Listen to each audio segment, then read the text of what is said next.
presentation of the Southeastern Conference on ESPN. Welcome, everyone, to Fayetteville, Arkansas. You're watching ESPN College Football presented by Chili's. Folks, this is the SEC on ESPN. It has rained profusely in the area for the last couple of hours, but that means prosperity in the spiritual realm. And for Mike Elko and the Aggies, it's been a prosperous season. Looking to go 7-0 for the first time since 1994. His team doing it by committee.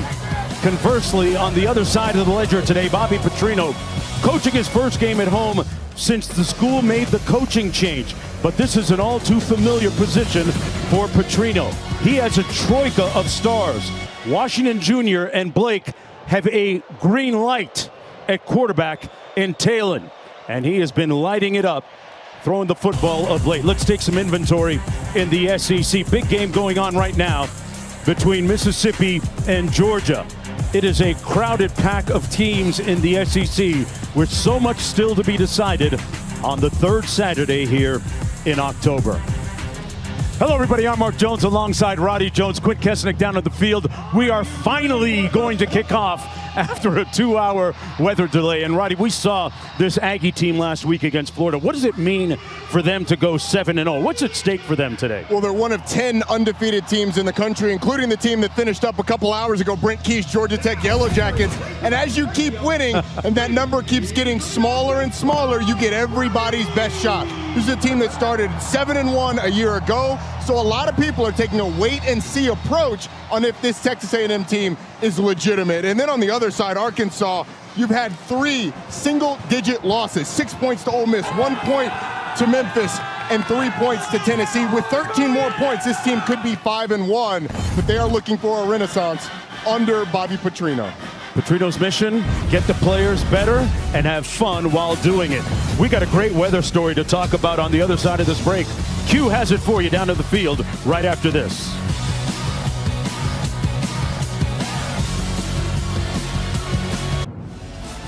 Welcome back. You're watching ESPN College Football presented by Chili's. Folks, this is the SEC on ESPN here at Razorback Stadium. One of the remaining perfect teams in the nation, Texas A&M taking the field against the Razorbacks.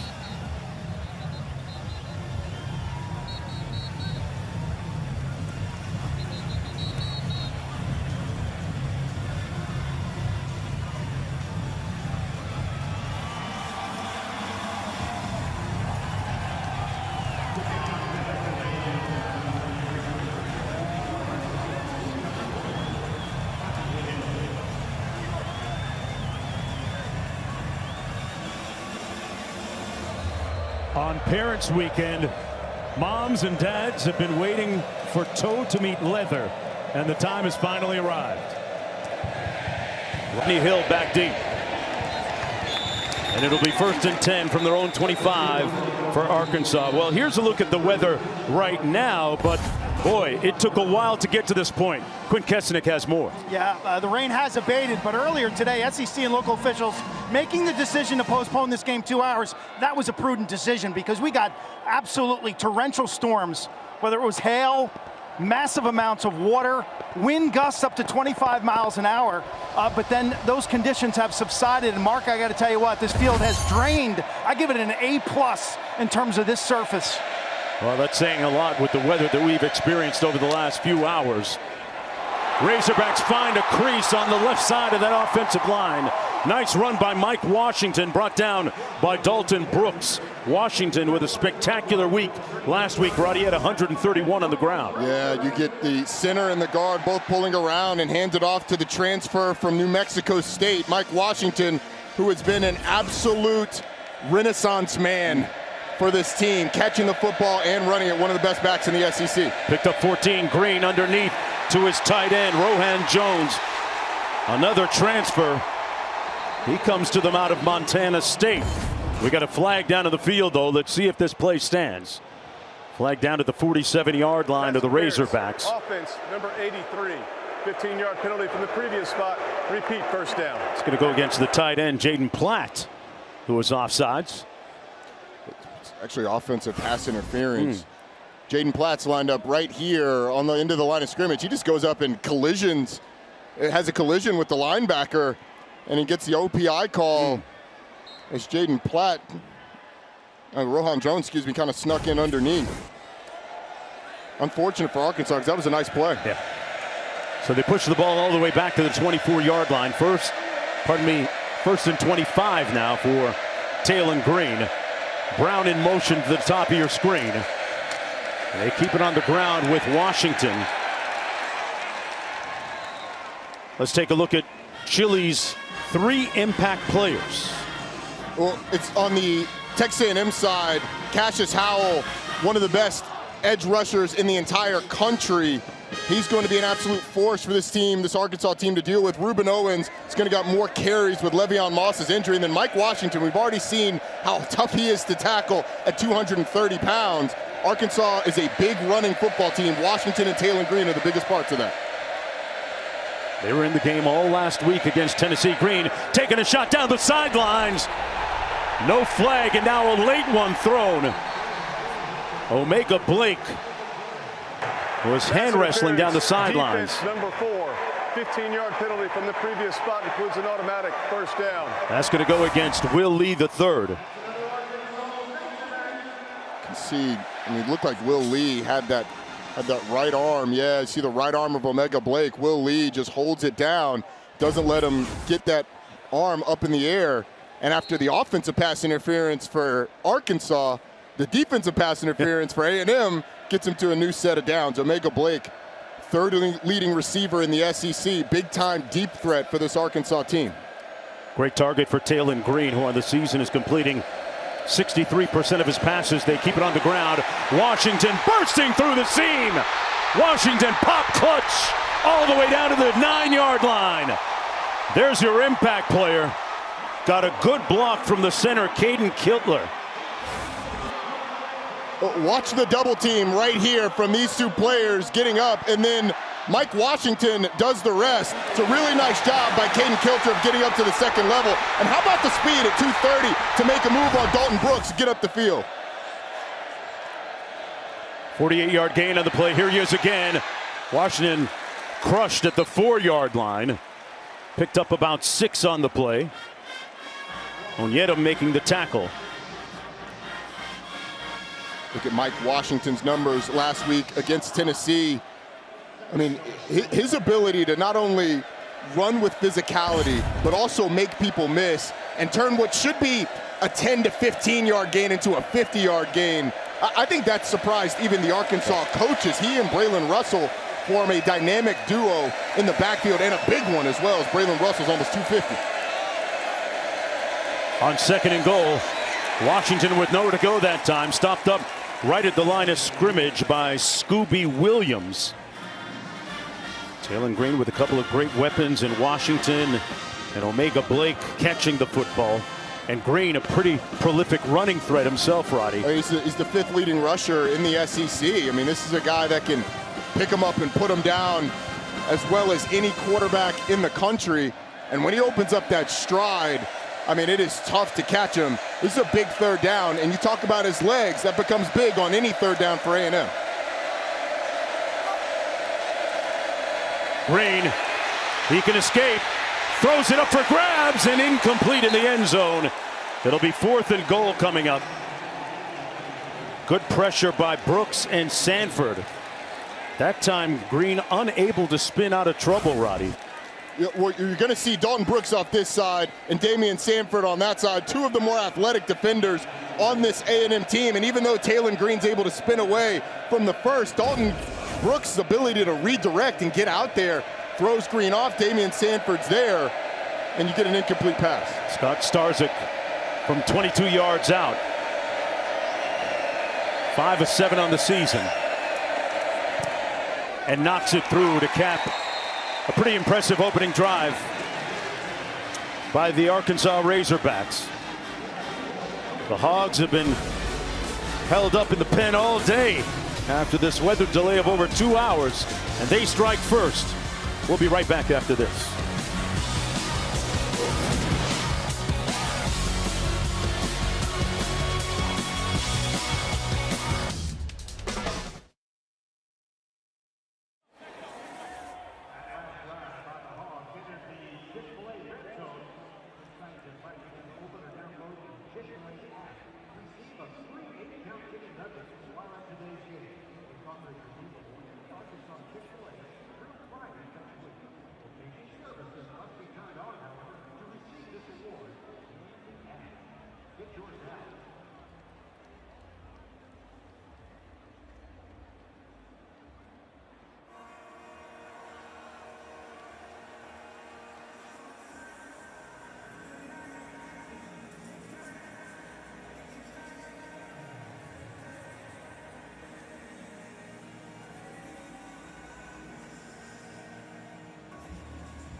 Welcome back, everyone, to a damp yet raucous, call to hogs. That's what they do here in Fayetteville and throughout the state of Arkansas. Scored a field goal on that 71-yard opening drive. Washington ran the ball 5 times for 71 yards. He had all the yards on that drive. And now we get a look at Marcel Reed and the Aggie offense. Reed last week against the Gators was 16 of 26 passing for 62%. 1 touchdown, 1 interception. Roddy, he started the game in a very good flow, completed that long ball over the top, which helped them get out of the gate quickly. Florida got off to a really hot start, and A&M needed Marcel Reed to match what DJ Lagway did early. He absolutely did that. Cooled off later in the game, but this offensive line really took over with their physicality and ability to run the football. Razorbacks taking a little time to get lined up defensively. Reed completes the pass to Bethel Roman. Near side of the field, down to the 30-yard line, picked up 5. Marcel Reed, characterized by coaches and teammates as a very enthusiastic leader. People like to follow him. He is a connector, a very irradiant and ebullient personality, very bubbly, attracts a lot of people. Type of guy you want leading your football team.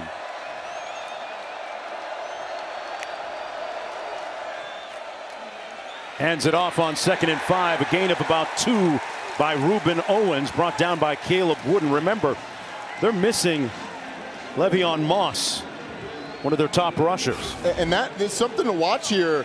I mean, Reuben Owens tries to plant off that inside foot and just slips out from under him. Now, he didn't get his cleats in the ground at all there. So some of that probably on the running back as well. But it sets up a 3rd down. This is an A&M offense that likes to be in those 3rd and shorts, but anytime it's 3rd down, you have to find Casey Concepcion, their go-to receiver. Yeah, keep an eye on number 7. Reed tucks it under, escapes, and is brought down, but he picks up the 1st down. Sori Jr. making the tackle on the play, but Marcel Reed ran for 5, which was just enough. It's the legs of Marcel Reed here. I mean, just enough ability to find a little crease and get out and get the 5 yards. He's not the most willing of runners. He's not a guy that every time he sees a gap is just going to take off. But they are being crafty enough to maneuver through the line of scrimmage, and it appears get the 1st down, although we're going to review the spot. They're going to take a look at whether Reed was brought down before that 1st down marker. We have Jerry McGinn, our rules analyst, with us today. Jerry, tell us about some of the markers that have to be met here for him to be able to be given this 1st down. What do you see?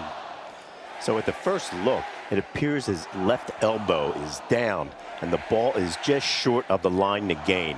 So I believe replay is going to bring this back. So Jerry, from here's a little bit better angle. We'll see that left elbow down there. And I mean, it's hard to see exactly if the runner was down with the ball a half yard short of the line to gain. It'll be 4th down. I was going to say it's hard to see exactly how short, because I mean, I could have argued from that angle that the nose of the ball was touching the 35-yard line. I'm with you. The line to gain. So I mean, Jerry, what do you think based on the last one we saw? I still like the fact, I think replay did a great job stopping this. The ball is short of his left arm, and the left arm is barely even at that line to gain. So this is a very good pickup by replay. All right, Jerry, they're going to go for it on 4th and short. They're 3 of 6 on 4th down on the season.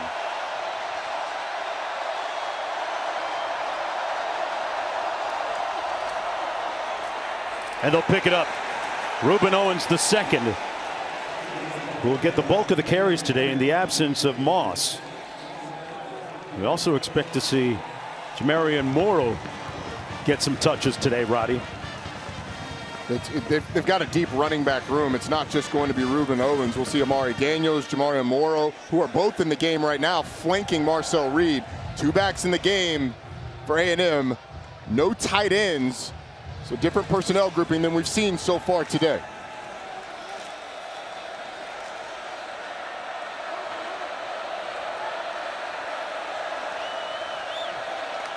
Morrow motions out of the backfield.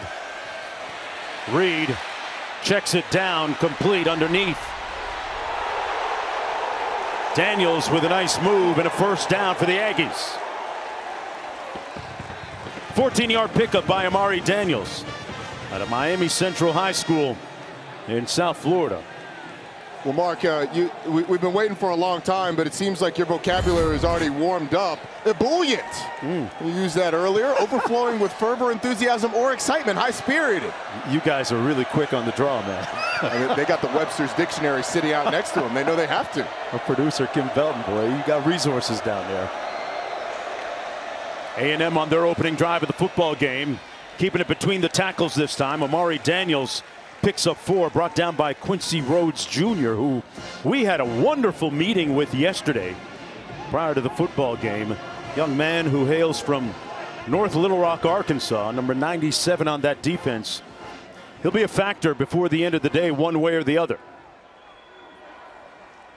Ruben Owens back in the ball game. So, Mark, Arkansas has been playing with one safety in the middle, really dedicating a lot of numbers, a lot of bodies to the run game. That means man-to-man typically on the outside. At some point, A&M's going to challenge him down the field. Offense number 4, 5-yard penalty, remains second down. Well, they got enough weapons to challenge them down the field, Roddy, with Craver and Concepcion. It's a dangerous game to play. You're going to see Ruben Owens right there with just the little subtle movement, enough to get the false start call. But as you're saying, it's a dangerous game to play with Craver and Concepcion, but Marcel Reed has struggled hitting shots down the field. Hands it off this time on the ground. Owens with another first down sprint for about 11 yards that time. And they move the sticks again. Once again, you get a block here, and right up the middle goes Ruben Owens. It's a really nice job by this offensive line, with a little bit of a stunt by the defensive line of Arkansas. Cameron Ball was lined up over the center. He goes to that left guard. It opens up a big hole up the middle. Craver in motion. Reed hits Craver, made a good move, eluded one tackler, forced out of bounds, close to the 20-yard line. They're going to spot it back at the 24. There was a missed tackle by the nickelback Jordan Young, and another first down for the Aggies on the gain of 16. Mario Craver, so dangerous after the catch. Number 1 in the country in yards after catch, and number 3 in the country in forcing missed tackles after making a reception.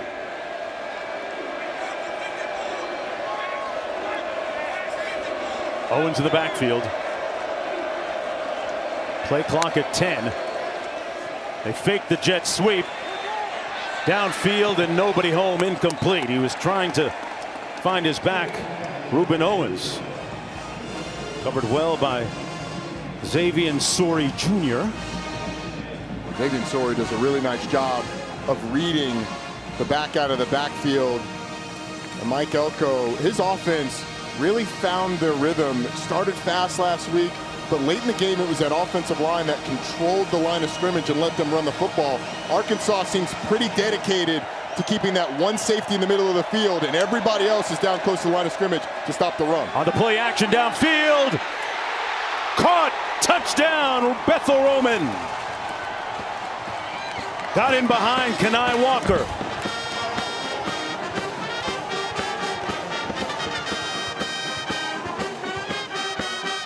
And the Aggies with the score.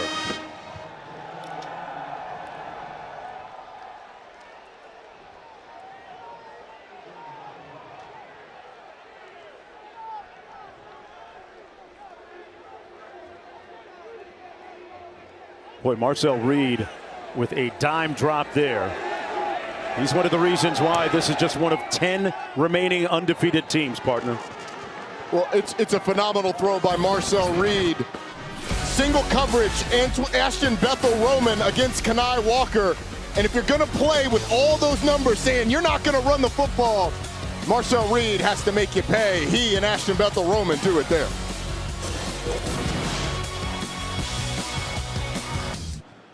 They're going to stay covered in plastic.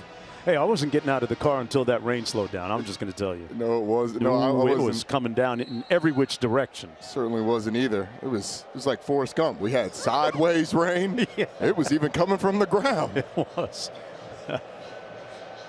Glad we're actually getting this game in, albeit a couple hours late.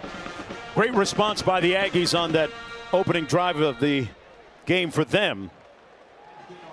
And we're going to take another break as we look at how it looked yesterday here. Bone dry and the names of Arkansas grads written on the sidewalks. Today, though, different story. Different group out here today, despite the inclemency of the weather a little bit earlier here in Fayetteville. Give credit to these fans for coming out. It looked bleak earlier. Mike Washington in the backfield. Remember, he had all 71 yards on their opening drive that resulted in a field goal. Picked up about 2 there. Great story, Mike Washington. He transferred from New Mexico State. Because of his class schedule early, had to get in some 5:30 a.m. workouts. Those were the only times and slots available for him. But in his first practice, he had a 50-yard carry on his first touch. First scrimmage, a 75-yard carry. And then in the second scrimmage, a 90-yard carry. Coaches said, I think we got something here. On second down, Green going to try and do it himself. Got to the edge and picks up a first down right around the 40-yard line. That's where Taylor Green can hurt you. Well, let's talk some Mike Washington. The other part of that, this is on the last drive. You're going to get blocks up the middle, and Damian Sanford just plays the wrong side of this.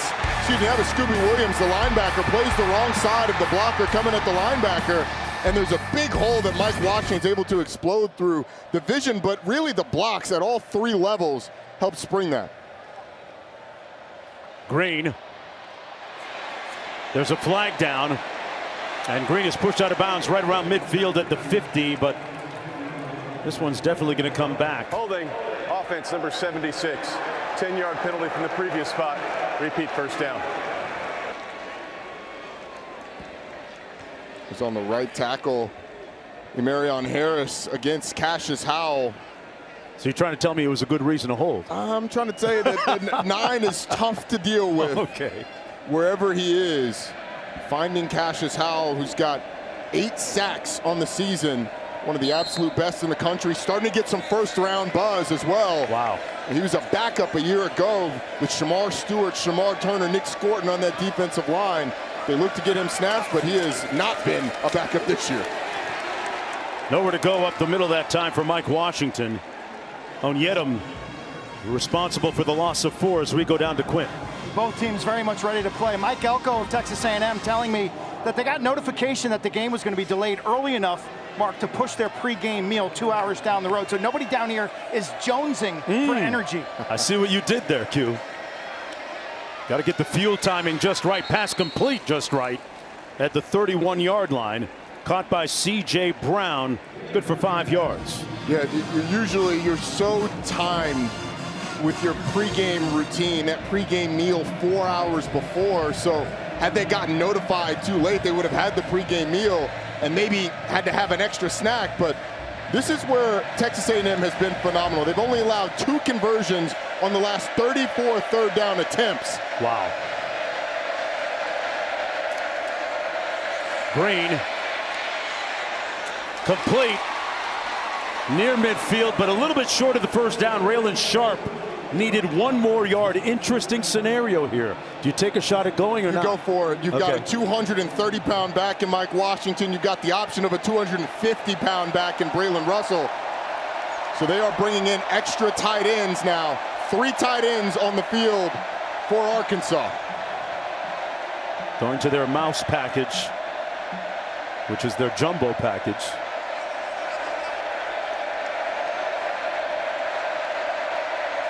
Oh, they're going to throw it.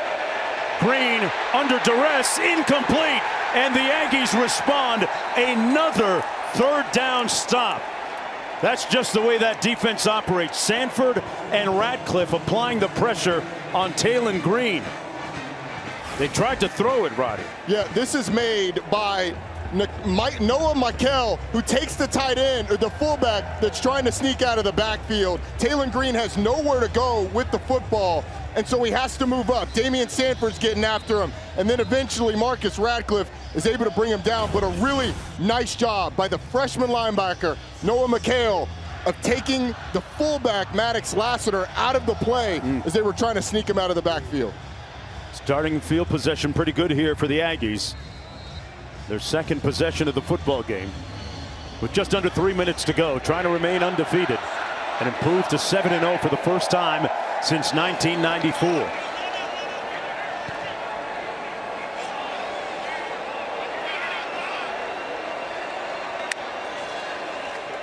Marcel Reed to pass.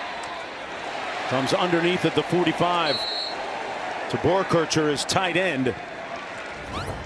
Brought down at the 39-yard line. Picked up 10. First down throw. You wonder if Colin Klein, the offensive coordinator for Texas A&M, is going to say, all right, if Arkansas is going to consistently have that many bodies in the box with one safety in the middle of the field, we'll be content to throw the football. At the bottom of your screen, you've got one-on-one coverage. Will they go there? Going to keep it between the tackles. Reuben Owens. Sorey Jr. making the tackle for the Razorbacks. 2-yard gain. That's up second down and 8. Hey, coming up at 7:30 Eastern on ABC. And the all-new ESPN app. 6th-ranked Alabama hosts number 11 Tennessee at Bryant-Denny Stadium.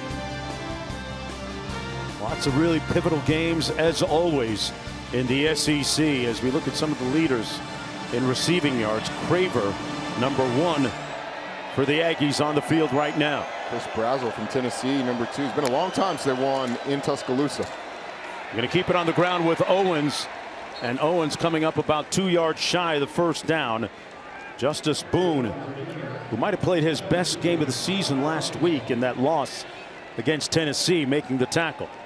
He's gotten A&M in a 3rd and short. And A&M likes to run the ball on these downs. This is where they want to be. They've got an excellent group of blocking tight ends. You've got a running back in Reuben Owens who can be really crafty. Chris Wilson, I would imagine, is going to sell out to stop the run. Oh boy, they moved a little bit early. Somebody did.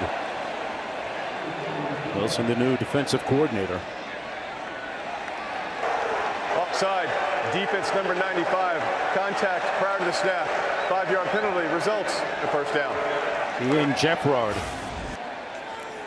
Watch our center. You got Mark Naboo, who takes the false start, and then, oh my goodness, he's been laid out. Well, when Jeffrard starts that momentum moving forward, it's tough to put the brakes on, Roddy. He goes 370 pounds. Well, he stayed there for about 10 seconds, absolutely selling it.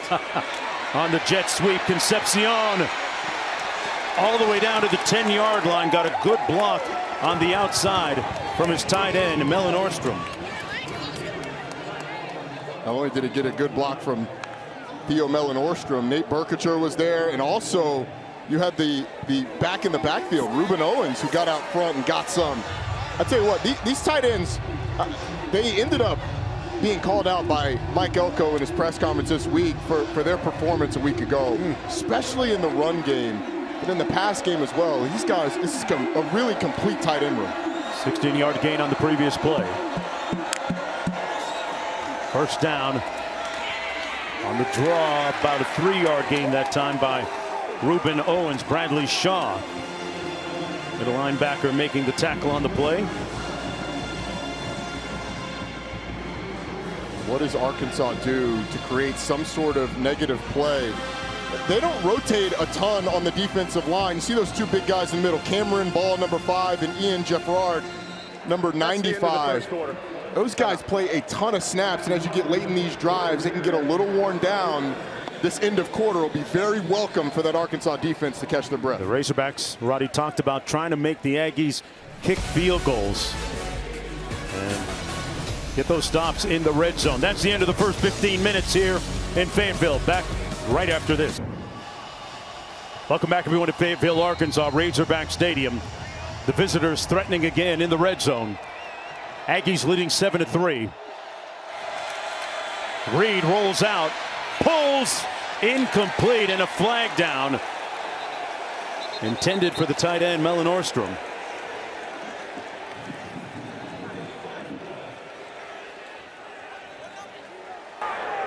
Holding, defense number 13.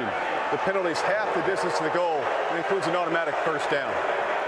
Yeah, I think they got the wrong number. I think it was number 3, Larry Worth, that they were talking about. They called it on 13, Kenai Walker. But you had Larry Worth trying to cover Nate Berkacher. Just had the penalty was against number. He had 2 hands around his waist. Yeah, they announced number 3, but yeah, as Berkacher tried to get inside, he grabbed the waist, as you said.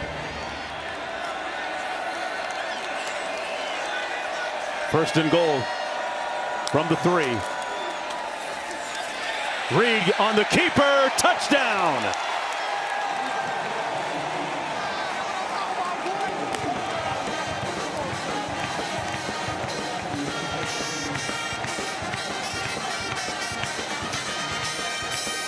Marcel Reed leaving defenders, looking at his shoe bottoms, winning that foot race to the pylon. That's his 4th rushing touchdown of the season, the 12th of his career. Does not run it as much as some other mobile quarterbacks, but when he does, they pick and choose his spots, and he can be lethal with the zone read game. Put on 10 pounds of muscle during the offseason, but it hasn't slowed him down, Roddy. Self-described and described by the coaches as a rhythm shooter, in a pretty good rhythm right now on that 6-play 49-yard drive, using up a little over 3 minutes on the clock. He has not been the most prolific passer and has not been the most consistent, but he plays winning football, Mark. His ability to scramble and create time for his guys down the field. Obviously what he does in the run game, he scored a touchdown last week on the first drive on a quarterback counter right up the middle. And when he's able to hit those deep balls, it really makes this crew dangerous because of the weapons they have, the offensive line he has in front. This is a guy that I think is continuing to get better week in and week out. Yeah, coaches, Roddy, talk about how much he's improved in a huge way in terms of his processing offensively.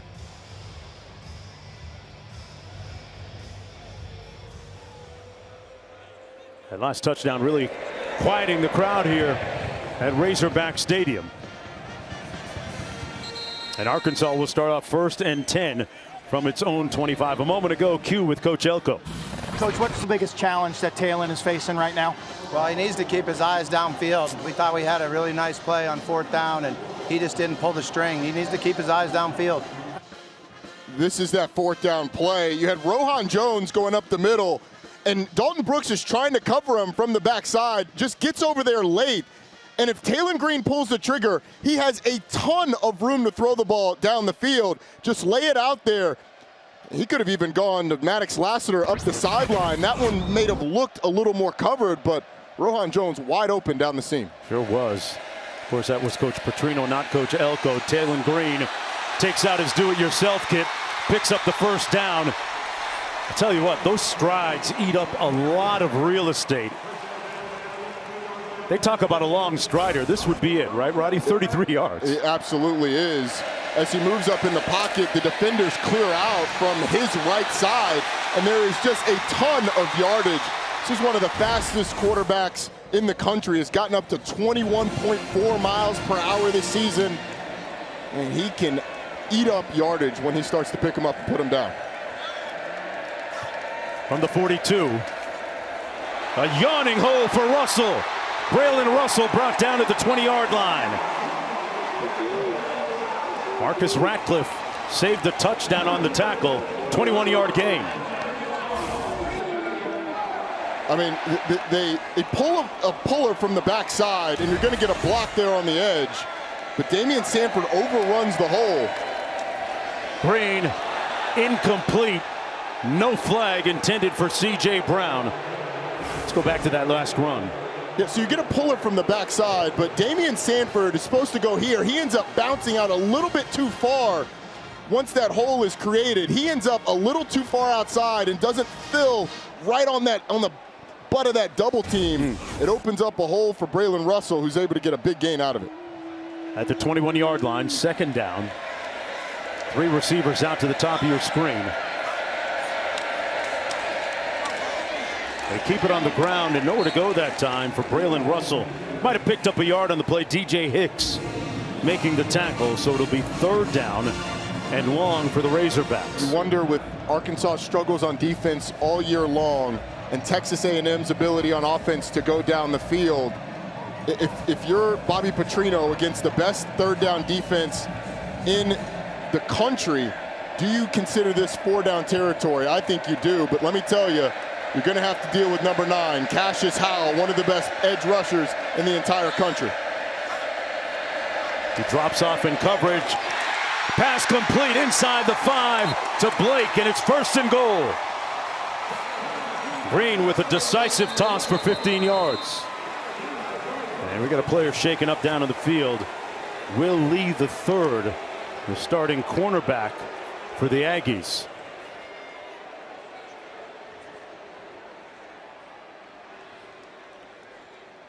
One half of a couple of talented cornerbacks for the Aggies. Lee at 6'1", Des Ricks also at 6'1". We're going to take a short break. Come right back after this.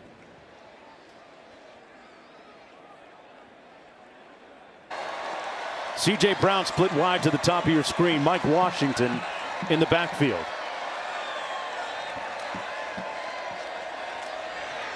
Green wisely throws it out of bounds. Good pressure from Cassius Howell. Arkansas going for the end zone on that first down play action, knowing that A&M brings in a bigger personnel group.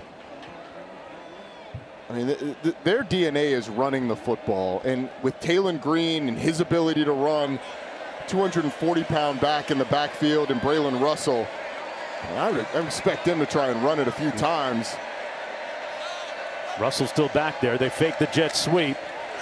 They had a little malfunction at the junction that time on the handoff, and Damian Sanford, who's been everywhere, made the tackle on the play. Third and goal.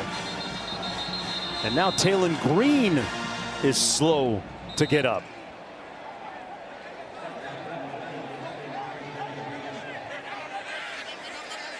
That's KJ Jackson, the backup quarterback. The lefty out of Montgomery, Alabama.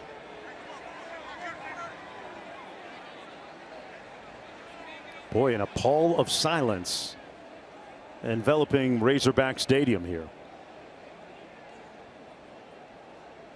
It looked like one of his legs got twisted up on that tackle by Damian Sanford, who did a phenomenal job of blowing up the mesh, kind of tackling the quarterback and the running back. Yeah, he could have gotten either one on that play. We had a great visit with Damian Sanford last week down in College Station when we did their game against Florida. Let's take another look at it. For Talon Green. So Damian Sanford ends up tackling the running back and then grabbing Talon Green, and he's going to fall on that right leg as he goes down. And you just hope that everything ends up being okay. That left ankle in there as well, a concern, but sometimes it doesn't matter how much tape you got on those ankles, man. I mean, that's a lot of force. His socks are pretty low. I'm not sure those ankles are taped. And Talon Green is going to come off the field. So we're going to get a look, in all likelihood, here at QB2, KJ Jackson, the redshirt freshman, who's only thrown the football 7 times all season. Big physical freshman, 6'4", 225 pounds. And on 3rd and long against this A&M defense, how much trust does Bobby Petrino have in the sparsely used freshman? We're going to find out. Mike Washington in the backfield, 3 receivers, 4 on this formation.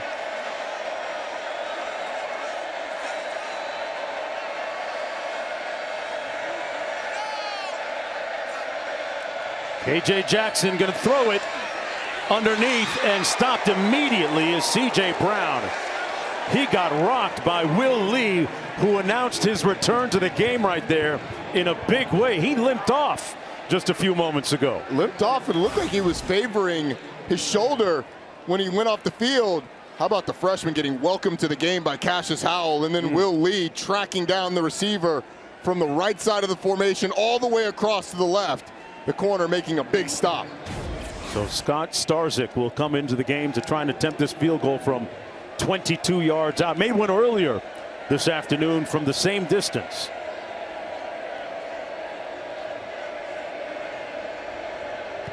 Starzyk knocks it through.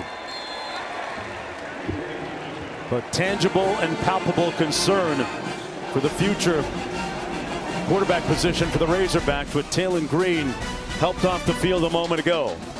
Back with more right after this break.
Wow, the Blazers, Roddy. That a UAB team that fired their head coach Trent Dilfer this week, beating a Memphis team that knocked off this Arkansas team earlier in the season and was one of the favorites. Group of 5 Memphis with South Florida next week. Look ahead spot for the Tigers, and it looks like they are going to have to, they're going to need to come back to get a win. A little bit of a trap. Marcel Reed back to pass off the play fake, wide open at the 41.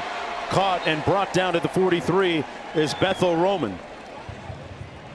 18-yard pickup as we take a look at what's happening with that group of 5.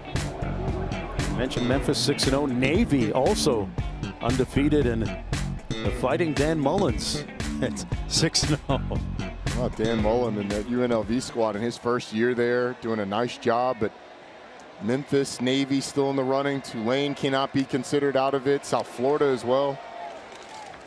A&M keeps it on the ground with Reuben Owens the second, picked up about 2 yards on the play. Cameron Ball making the tackle. We've just been told UNLV is down to Boise State, down big. Maybe Boise trying to climb back into this thing. It's going to be interesting down the stretch. In a 12-team college football playoff era, one of those group of 5 teams is going to get a bid into the CFP. So if you're not watching those teams that we just highlighted and a couple more, you are missing out on a potential playoff team. On 2nd down and 8.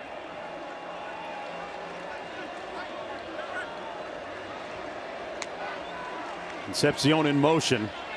Makes the catch or not. It hit the turf. Sold it pretty well. It'll be 3rd down and 8 coming up now for the Aggies. Big thing for Arkansas, who's getting an entire line change of their front.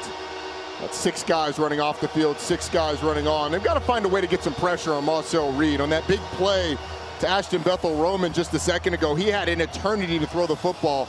And even if you get to the quarterback, he is crafty with his legs. Can they constrict the pocket enough to disturb him? They scored a touchdown on each of their 2 possessions of the football game. On prolonged drives, Reed trying to keep this drive alive.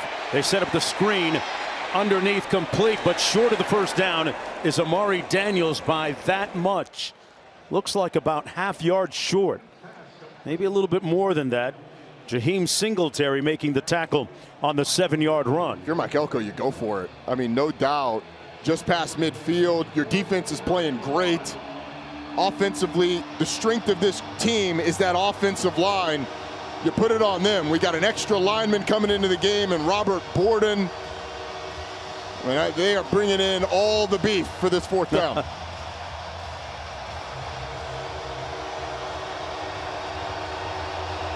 Amari Daniels, the lone back.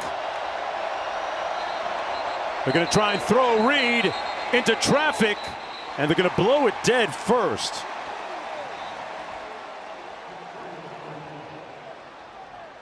So we got a flag. There's no foul for illegal formation. Prior to the snap, timeout was called by Texas A&M. It's their first of the half. Ooh, they might have seen trouble. Mike Elko got the timeout just in time. Yeah, Casey Concepcion, who's the only receiver in the game to the field, was off the line of scrimmage, tried to move up. Is going to look at Taylon Green, who's walking around on the sideline, concerned about the availability of Taylon Green. 2nd down play down near the goal line just a second ago, gets rolled up. Damian Sanford making the tackle. Laid on the field for a bit. They were checking his lower body. One of those lower extremities was helped off the field with some assistance and then went straight to the 10. Good to see him up and walking. Question is, can he run? Good to see him jogging as well, because speed, so much a part of his game. Sure is. Brace on that right knee that wasn't there before.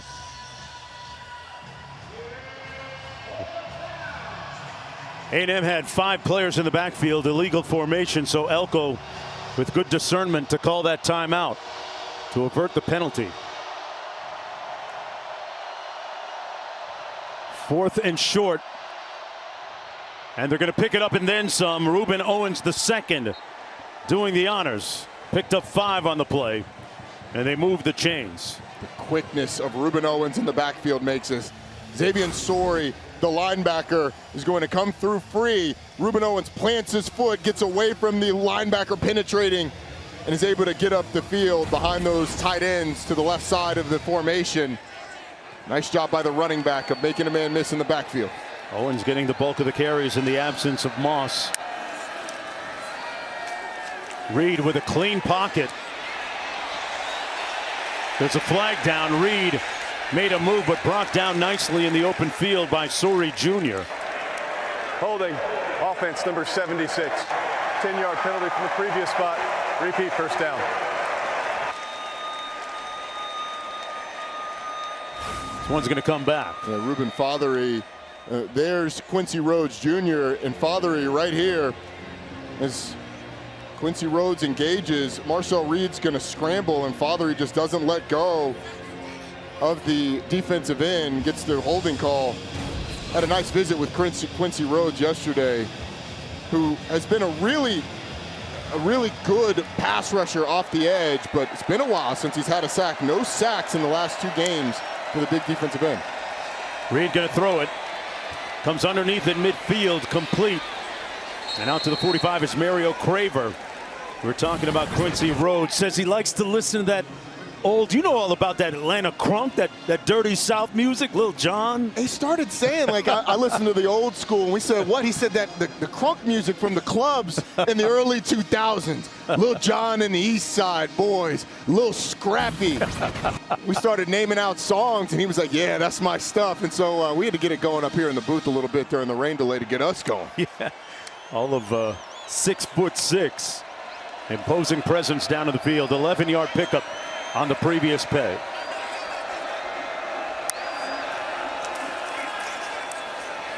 Reed takes off, made a good move and lunges forward to the 33-yard line. Close to another 1st down, picked up 8. Steven Dix Jr. is still looking for his shoes because he got faked nicely. Steven Dix Jr. had help to the outside and had Marcel Reed squared up. It was like, now you see him, now you don't, from the quarterback, who his legs have been a big part of the game plan today. And Steven Dix has him there. Little plant, little slip, and he's able to get close to the first down. Morrow in the backfield gets the call. And Morrow with about a 3-yard gain. Under 7 minutes to go here in the opening half. Texas A&M leading by 8. Mark Jones, Roddy Jones, Quint Kesnick down to the field on a game that, if you're just joining us, went through a 2-hour rain delay, weather delay, thunder delay, lightning delay, hail delay. Did I miss anything? Winds? I saw Dorothy and Toto blowing through in the sky. I was going to say, you're going to keep going down, we're going to get to the plague eventually.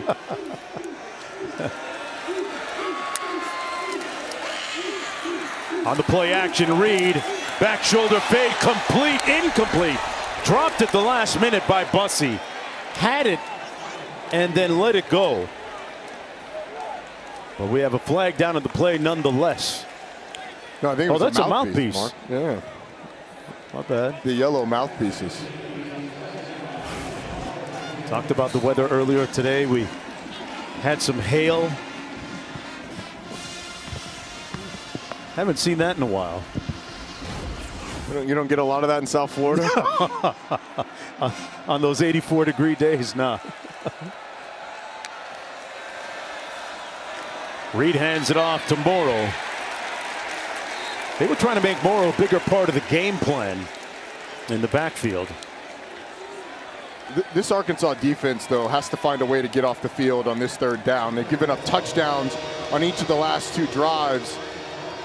They've got to figure out a way on this 3rd and long to force A&M into a long field goal attempt. It's going to start with keeping Marcel Reed in the pocket. Do not let his legs pick up this 1st down. Got a flag down.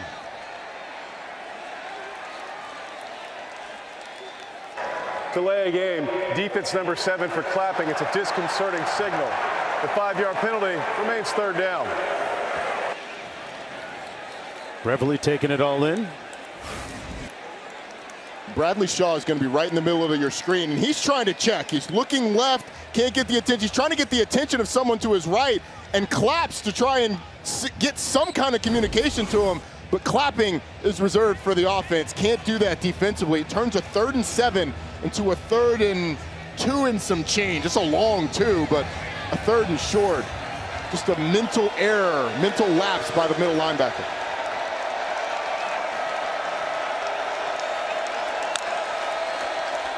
Reed on the out, completed the 20 and stopped immediately is Concepcion. I want to go back to something. You said clapping is reserved for the offense? Yeah, so obviously so many of these offenses go with clap cadences. And so defenses have been taught and told, and the referees have put in the rule book that clapping is a disconcerting signal.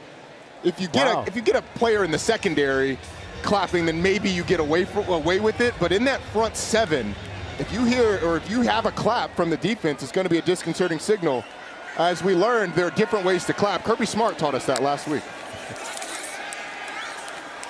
Reed underneath, nobody near him. Concepcion pushed out of bounds at about the 3. They'll actually spot it at the 2-yard line. 1st and goal for the Aggies.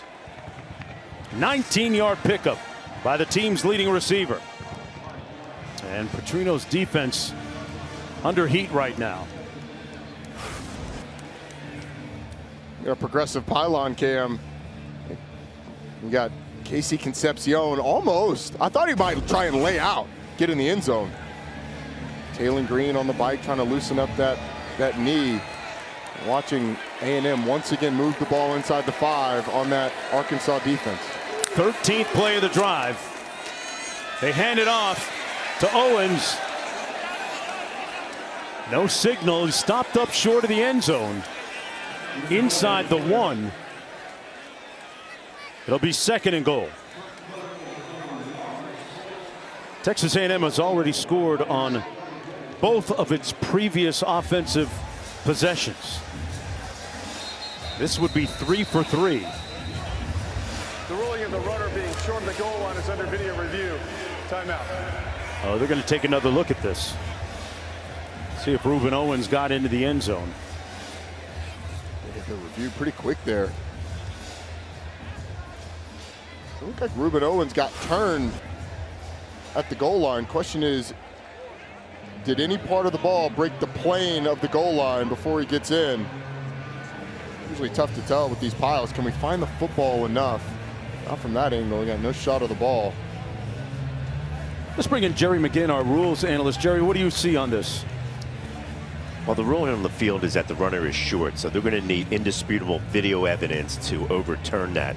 And the looks that we're getting right now, it appears that it is short, that it is not over that plane at the goal line. So I believe they're going to uphold it.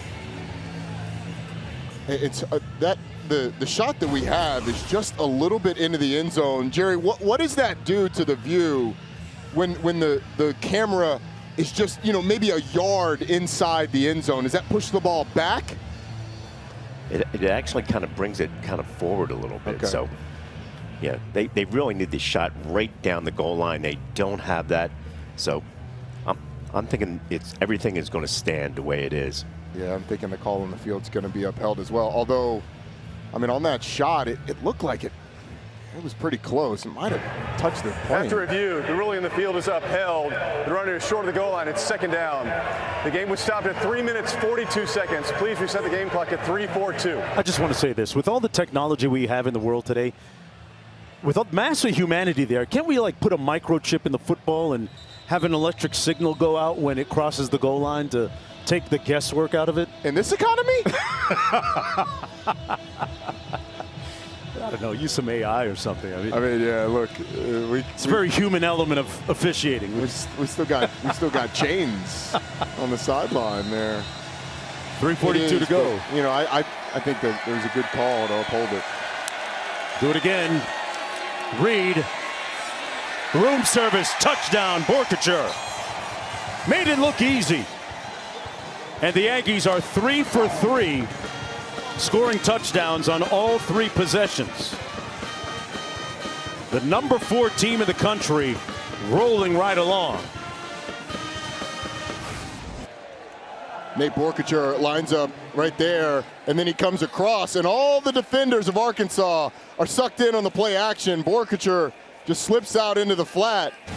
As you said, room service. This Arkansas defense has had a tough time all year long, and they are having a tough time today keeping A&M out of the end zone. 21-6 on Borkature's second touchdown catch of the season. The Aggies looking to go 7-0 right now. Rolling like a black Grand National. Smooth. Back after the ESPN. You're watching ESPN College Football presented by Chili's. And Q will give us an update shortly on Talon Green, whose Razorbacks will get the football here in a moment after this kick. It'll be 1st and 10 from the 25. Q, what do you have for us? Talon Green is back on the field after an extended stay in the medical tent where they were looking at his knee. He emerged about 10 minutes later with a knee sleeve on, did some agilities, did some planting drills, and then did some soft toss. So Talon Green is back in the game. One thing, Mark, we haven't seen from him, having fun, smiling, relaxed, loose, not uptight. Bobby Petrino telling us that's a key to his success. When he's just out there having fun, he plays his best. Green fires. That'll put a smile on his face. A little fun and run by Blake on the other end of that throw. And a first down for the Razorbacks. What do you make of that throw and the way he moved around? I was going to say, at the top of that drop, hits it, pushes off that leg that has the knee sleeve on it to step into that throw. It looked very good. It looked textbook. And so you hope there's no residuals. There's nothing that'll limit him going forward with that knee. From the 40. They hand it off to Mike Washington. Ran up the back of his own offensive lineman and no gain on the play. DJ Hicks making the tackle for the Aggies. And now Mike Washington is a little slow to get up. 6'2", 228 out of Utica, New York. Number 52 for the he gets absolutely blown up. That's Caden Kilter, gets absolutely blown up by Torian York. That's what happened. I mean, York 21, he's coming around and just meets the center and pushes him into Mike Washington. Wow. And then Washington banged up at the end of that with Torian York with the physicality. One of the real verbal and spiritual leaders of that Aggie defense. And boy, the inauspicious hits just keep on coming for the Razorbacks. First Green, who fortunately is back, went into the 10, and now Mike Washington, RB1, goes into the 10. Braylon Russell on the field in his absence. They come with a pressure. Green got him in. Complete at the 40. His tight end, Rohan Jones. 1st and 10.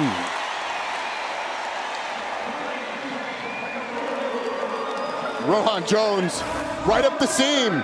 You get a safety in the middle of the field. Taylon Green gets it over Cassius Howell and down to the explosive Rohan Jones. The transfer from Montana State has been a big play receiver for this team this year. Green moving around pretty well and tiptoes out of bounds at the 28-yard line. He'll lose about 4 on the play. Live to play another play, and that will get us to the 2-minute timeout. With the Razorbacks trailing 21-6. But a promising drive when we come back from this break. All right, back here, Taylon Green. Right now looking at a 2nd down and 11 for Arkansas. Steps up, gonna try and run. And his knee looks pretty good. Green finds Pater. Touchdown Hogs.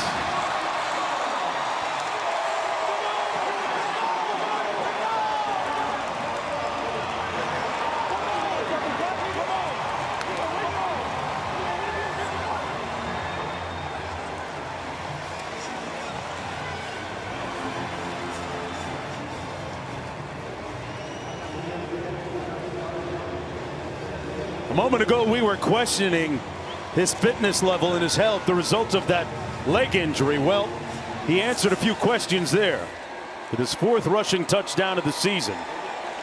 A 27-yard sprint into the end zone.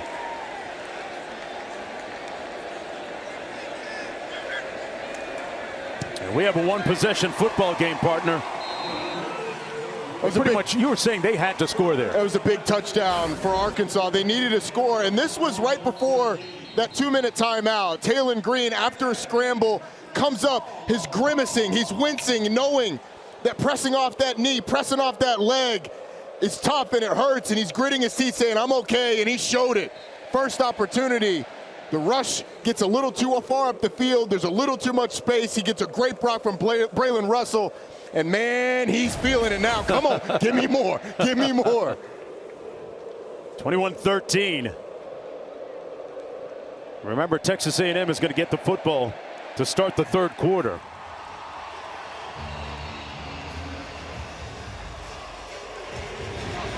Crowd here ready to flex a little bit after that touchdown run by Taylon Green. Remember, this is a team looking to snap out of its 4-game losing streak. They had a coaching change, bye week, and then this is now their first home game since Bobby Petrino became the interim head coach. And Mark, you always wonder after a coaching change, after firing of a coach, how will the team respond? They fought last week at Tennessee, came up 1 score short, but they never quit, and it feels like that's going to continue this week. And now a quick word from Cheez-It. Okay, Cheese. 50-yarder for the win. You thinking what I'm thinking? Ice the kicker. Something better. Terry. Did you just get hired? Dude entered the portal and came out a legend. Want it, need it, cheese it. 1:51 to go. Aggies with the football, 1st and 10. They have scored a touchdown on every offensive possession so far in the 1st half. And 1:51 with 3 timeouts is an eternity. Excuse me, 2 timeouts for A&M is an eternity of time. You don't want to give Arkansas the ball back, though, and go a quick 3 and out. So will A&M opt to be a little conservative until they get that first down? Reed to the short side of the field, complete to Mellon Orstrom, who's brought down almost immediately Gain of 1 on the play. It'll be 2nd down and 9. Julian Neal. And it was a really nice job, Mark, by the Arkansas defense, because they contacted Theo Mellon-Orstrom inbounds and then ended up throwing him out of bounds, which, if you're able to get a stop here, could preserve some time.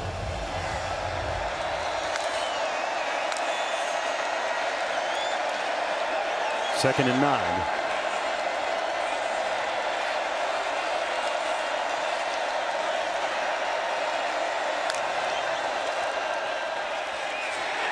And Reed is going to be brought down for a loss back at the 22.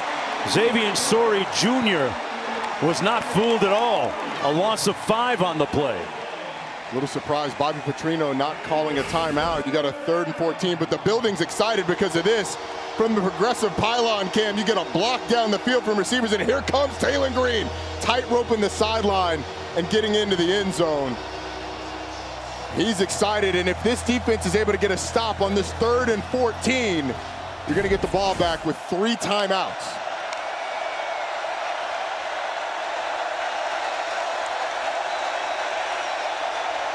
They've got to get to the 35 to get the first down. They run a little receiver screen underneath, complete to Craver, but far short of the first down. 4th and about 6 to go. And a punting situation for Texas A&M. It's the first time they haven't taken it all the way down the field and scored a touchdown since this game started. 0-5-3. Thank you. So with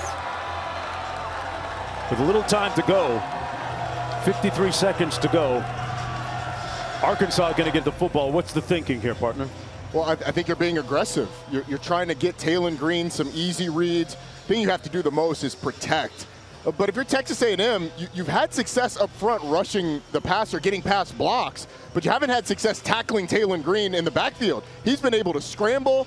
At that last play, Cassius Howell beats the offensive tackle right off the bat, but it created a giant hole. So the question is, how aggressive is Texas A&M going to be going after the quarterback?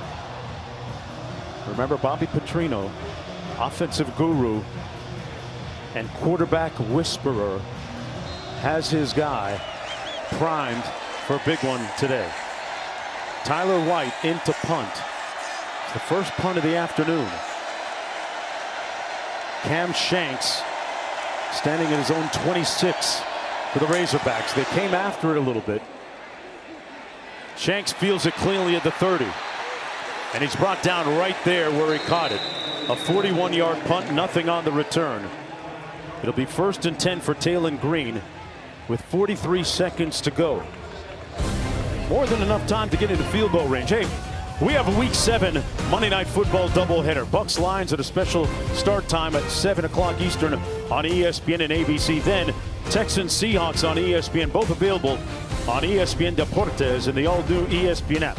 Coverage kicks off at 3 Eastern with NFL Live at Ford Field, followed by Scott Van Pelt and the Monday Night Countdown crew.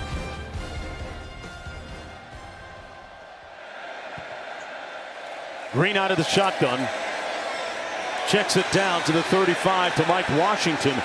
Good to see Mike Washington back in the football game. We saw he was shaken up a moment ago.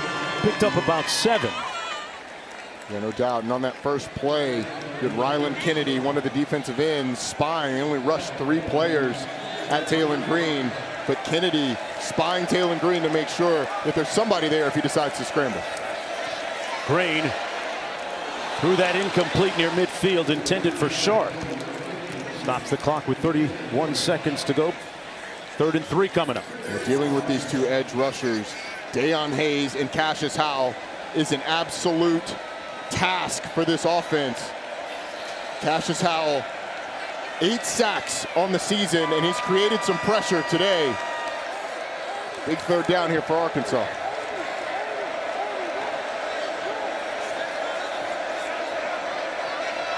Hogs better keep an eye on number 9.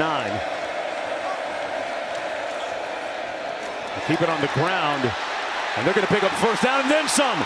Washington bursting across the Arkansas plain, all the way down to the 6-yard line. 1st and goal with 19 seconds to go. Jordan Shaw saved a touchdown on that 57-yard run. Up to the line of scrimmage quickly.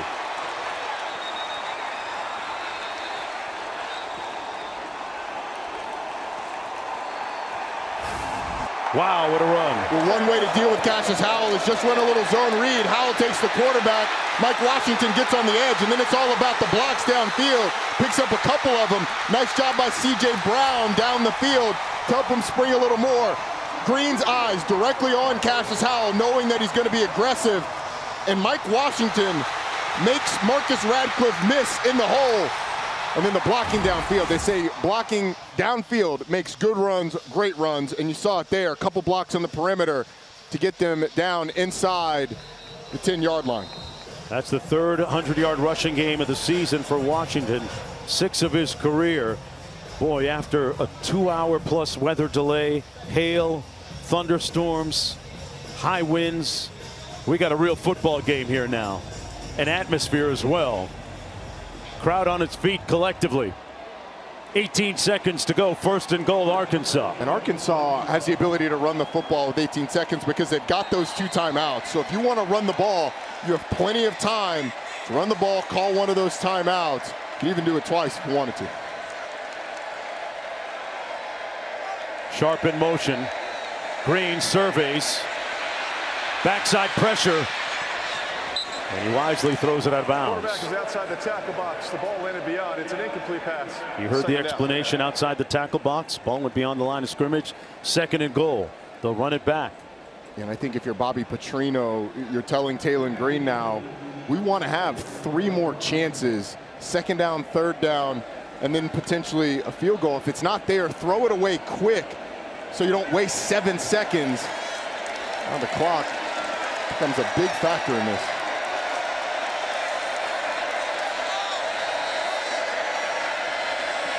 Green looking into the end zone. Got to do something with it. Makes a move.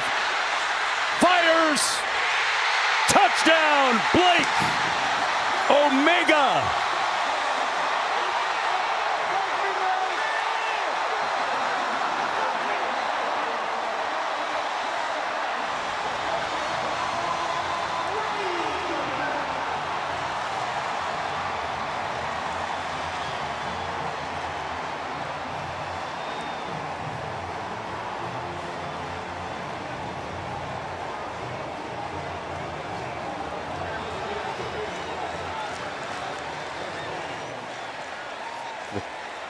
Two seconds to go in the first half. And a furious rally at the end of the half by the Razorbacks. Makes it a 1-point contest. So it's a wonderful job by Talon Green of making it count. I mean, there were 11 seconds left on the clock when that ball was snapped. There was a chance the clock was going to run out. He sure did, but it's a good job of protecting early for this offensive line. Then when it breaks down, Talon Green makes Albert Regis miss and finds Omega Blake. The strong hands by Blake reaching up behind him, plucking that out of the air. Bobby Petrino was probably on the sideline thinking, we got to get it quick. We got to get something right away so that we don't waste a ton of time. But you can take 9 seconds on a play if it means a touchdown in that situation. And this is a new ball game. 1-point game going into halftime. Wonder if Talon Green is smiling and having fun now. That's what Bobby Petrino and the offensive staff wanted him to do. Arkansas with 14 points in the last 1 minute and 49 seconds. And it felt like A&M was going to run away with this thing. Arkansas's defense couldn't get a stop. The offense kept stalling on 4th downs or getting stopped in the red zone.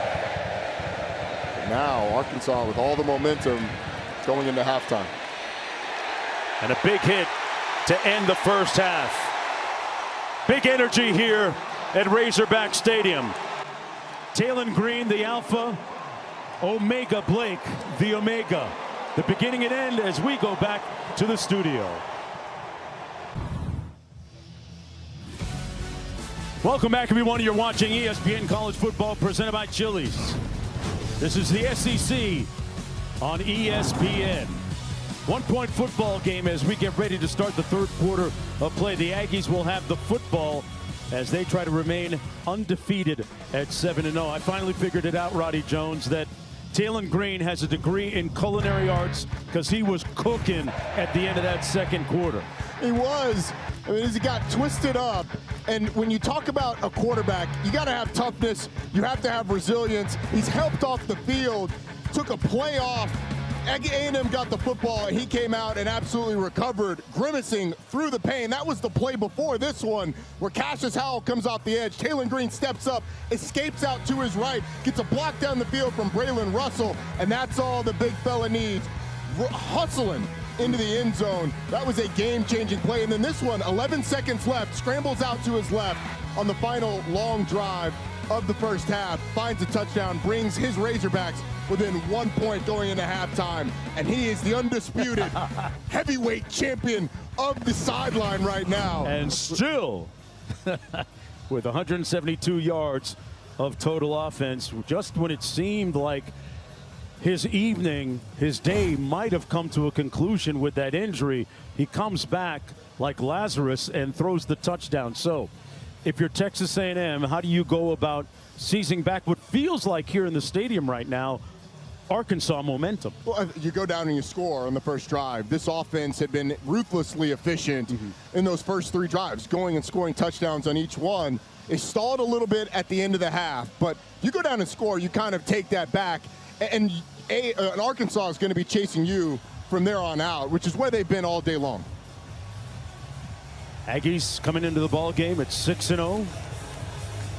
They haven't been 7-0 since 1994. Cautiously, and I underscore and underline cautiously, optimistic about this season. Their adage this year is finish. They are playing the long game. Marcel Reed will take it 1st and 10 from zone 25-yard line. Let's go down to Quint. I walked off the field after that second quarter with a concerned Texas A&M coach Mike Elko. Talked about their run fits on first down from the linebacker position, but this game comes down to the Aggies stopping Taylon Green. He basically flat out said, we've got to keep him in the pocket and we've got to tackle him. That's a lot easier said than done, because Green and his athleticism from and around the pocket has got this whole stadium believing right now, Mark. This place is electric. It's filled with life like I haven't seen in the last 3 years. It's a vibe right now here. 1st and 10 for the visitors. Marcel Reed goes through his progression, finds his tight end underneath for a first down out to the 37, Borkacher. Well, this is the first home game for the Arkansas Razorbacks since they made the coaching change.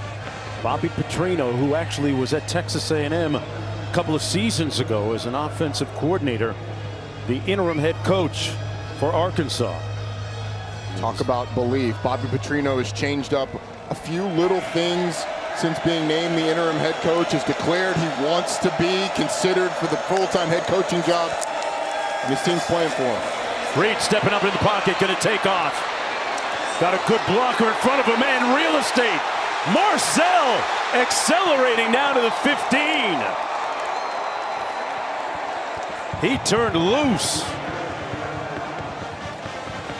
A huge run by Marcel Reed, covering 46 yards. Well, he drops back to pass. Go ahead and run it, guys, because it's a good initial rush. And then freeze it right here. The vision of Marcel Reed is right in this hole as Quincy Rhodes ends up getting a little out of his rush lane, and then a massive amount of space. Marcel Reed makes a cut to the sideline and makes Arkansas pay. Longest run this season for him. On the play fake. Late pressure coming into the end zone. Caught and touchdown by Concepcion.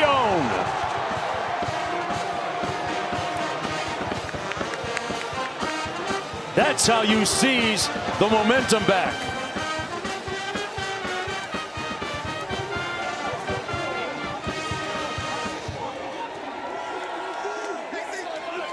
Sixth touchdown catch of the season for KC Concepcion.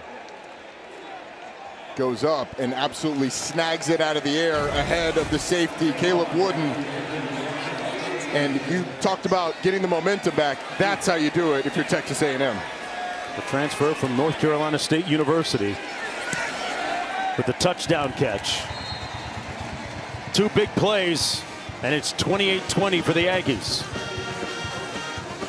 Marcel Reed, his receiver just gets one-on-one with the safety. He breaks out, and from the progressive pylon cam, you can see the elevation by Casey Concepcion going up and absolutely snagging the football out of the air.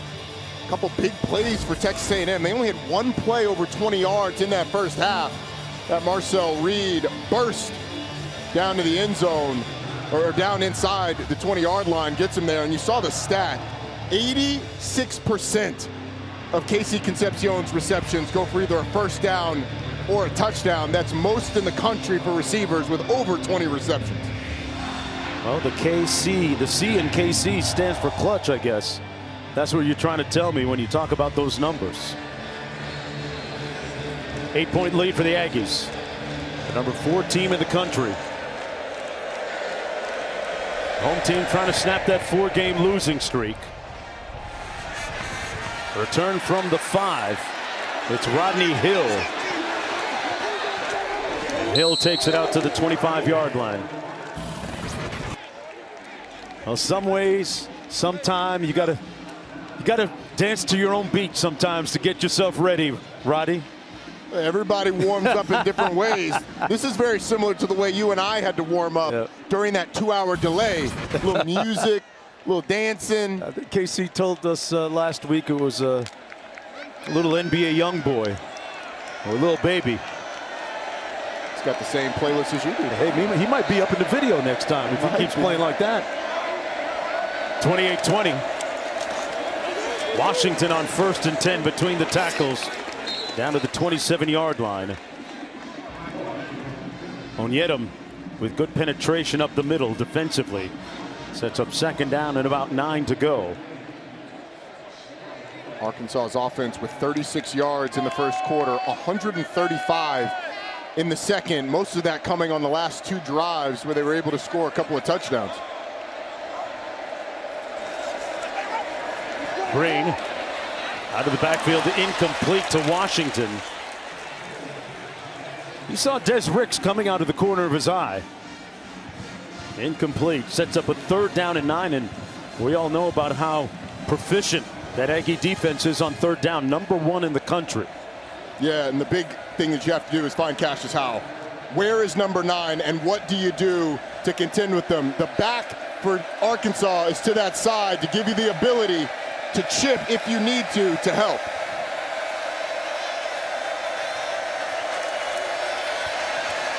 They're able to contain Howell.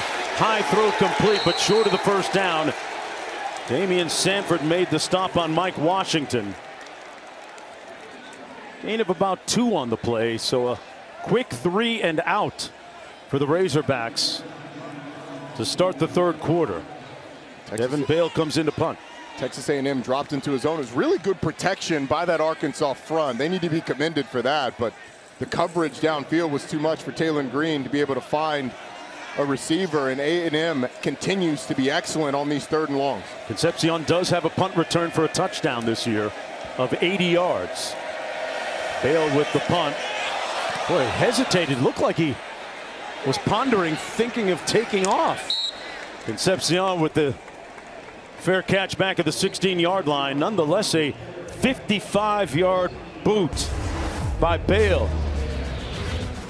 Hit him with the hezzy. Little catches. You got Moss Sunday, 10 a.m. Eastern. And yeah, remember, it was Dak that kind of popularized that hip warm-up quarterback swivel thing, right, Roddy?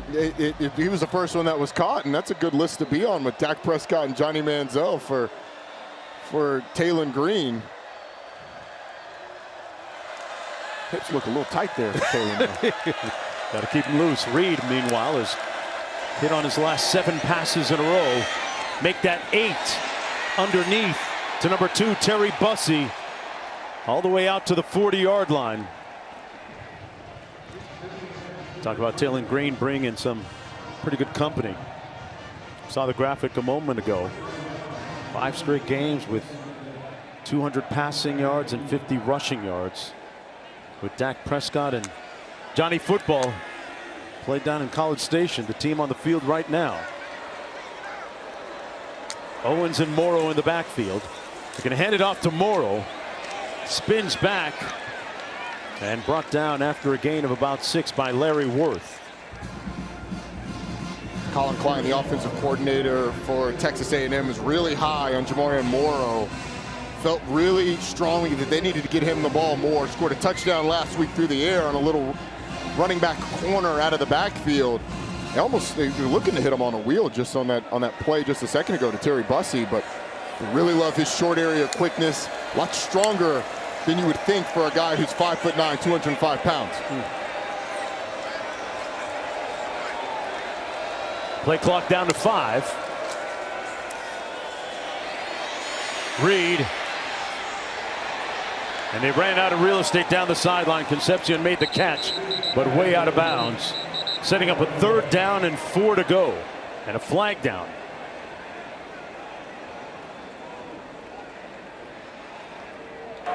Personal foul, roughing the passer. Defense number 10.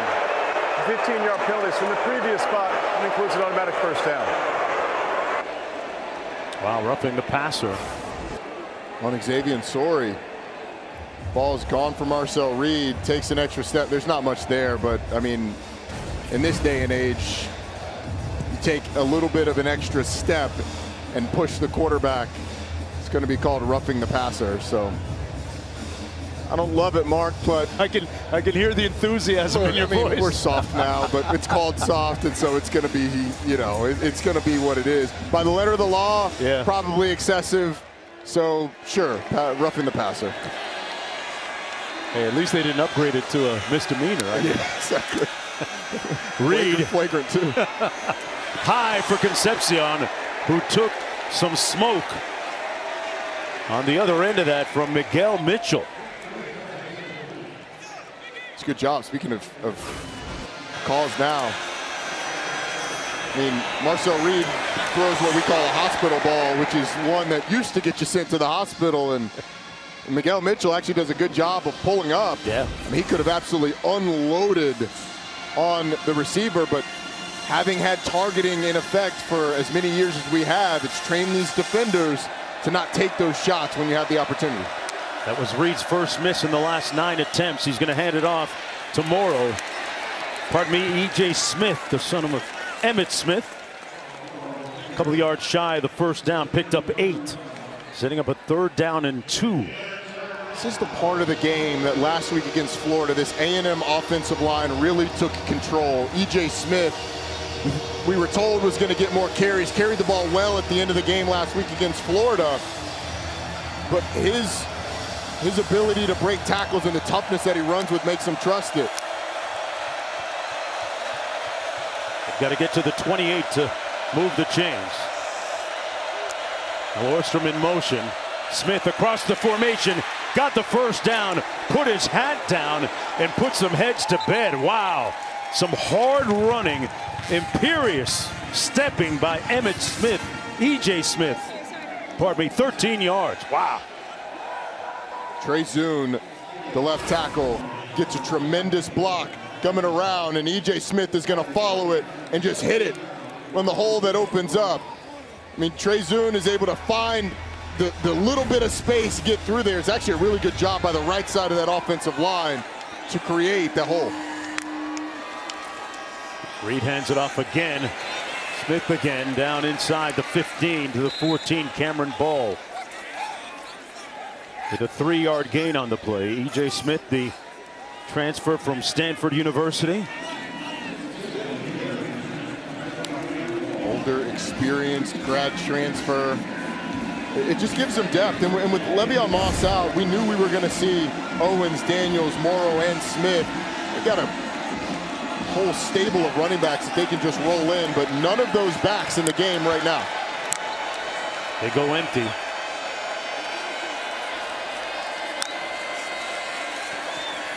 Reed into the end zone, taking a shot. Incomplete, batted away by Julian Neal, intended for Concepcion. Q? Arkansas D-line, hands on hips. They are gassed right now. Cam Ball, an interior defensive tackle, had to come out of the game. You see him huffing and puffing, going up against this Texas A&M offensive line, Roddy.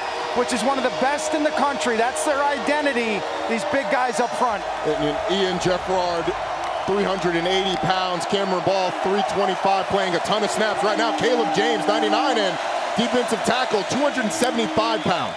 Owens motions out of the backfield, middle screen, and stopped up short of the first down. Concepcion made the catch. So the Razorback defense holds, courtesy of Stephen Dix Jr., who made the tackle. That was the 8th play of the drive. As Q mentioned, the fact that they were a little bit gassed down there in the field. They've been on the field a lot here in this third quarter. They have. They've been on the field a lot the whole game, as Arkansas has had a tough time getting off the field. But now it sets up a field goal attempt for Randy Bond, who's had his struggles this year. Missed one a week ago against Florida.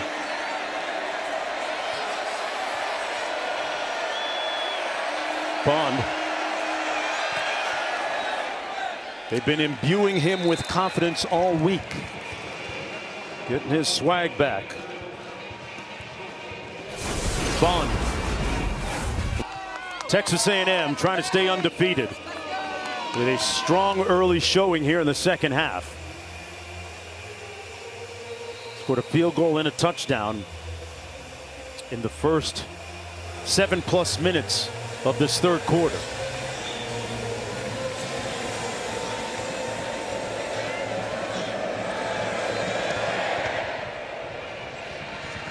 And it'll be 1st and 10. There's going to be a penalty, so they'll bring it out to the 35-yard line. And free kick out of bounds, kicking team. The ball will be placed at the 35-yard line. First down, Arkansas. Hey, Roddy, you know, I usually do promos. This is F1. This is you. You handle this. It'll be my pleasure. Go ahead. The next stop on the F1 schedule is the U.S. Grand Prix at the Circuit of the Americas in Austin, Texas. Sunday, 3 Eastern on ABC, ESPN Deportes, and the all-new ESPN app. Our pre-race coverage begins at 1:30 Eastern. Max Verstappen on pole. And speaking of speed, if you had a race of all the quarterbacks in the league, or excuse me, in the country, Taylor Green would be on the podium. 3rd fastest quarterback in the country. 21.4 is moving. They got to move out of trouble here. And he's brought down to the 37-yard line. Picked up a couple of yards on the run. Onyedem making the tackle from behind. 2nd down and 8 coming up. Texas A&M on the first 2 drives has done a much better job of containing Taylor Green, but it's a task that you have to do on a down-in, down-out basis. You're Arkansas. You've had your opportunities, and you've created big plays in the run game over the course of this contest.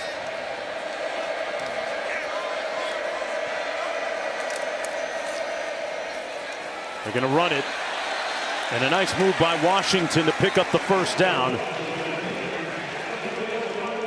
They'll move the sticks. Mike Washington, the transfer from New Mexico State.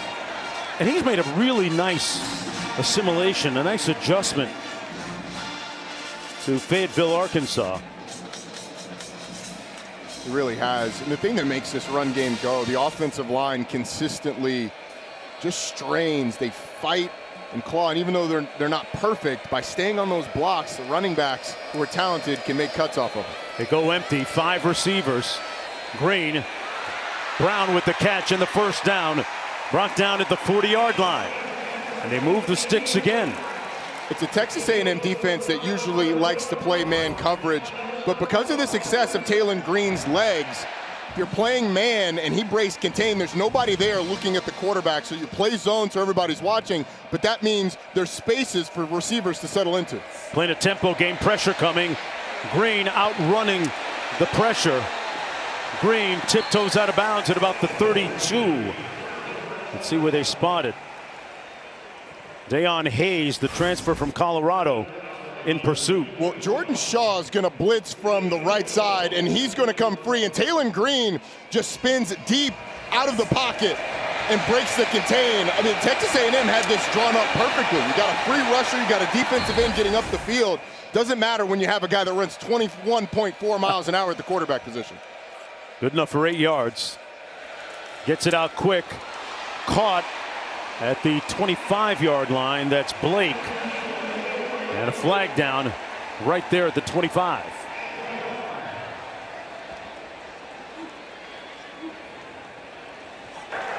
Personal foul, face mask, defense number 2. Oh, wow. Half the distance added to the end of the run and includes an automatic first down. And it tags on more yardage on this play. Mike Elko and defensive coordinator Jay Bateman trying to find answers for Jalen Green. If you blitz him, he's able to get out. Gonna get the face mask like on the defensive line, right up in the face of the guard. In the red zone at the 13-yard line. Backs in the offset eye. They give it to the big fella Russell. Puts his hat down and makes it all the way down to the 1-yard line. An 11-yard gain, 1st and goal, Razorbacks. Whoever's in charge of the fireworks is a little quick there. They shot off the fireworks thinking he got in the end zone, but the big back who was lined up at the fullback position gets the inside handoff and gets down inside the 5. Now I think you're just going big, playing big on big football, trying to get this one in the end zone. Lassiter, the lead back. Russell, the deep back. And they punch it in the end zone. Green doing it himself. Razorback score.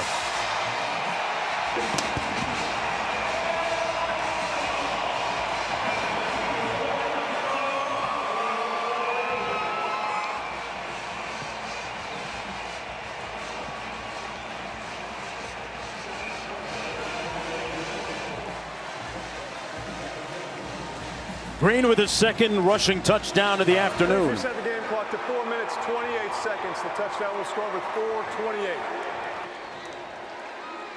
And another meeting perhaps with that championship belt, even though they trail by 5.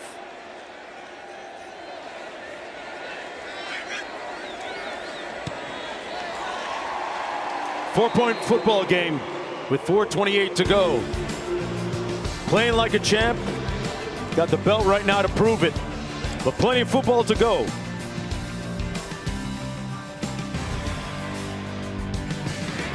Look at that. Miami goes down.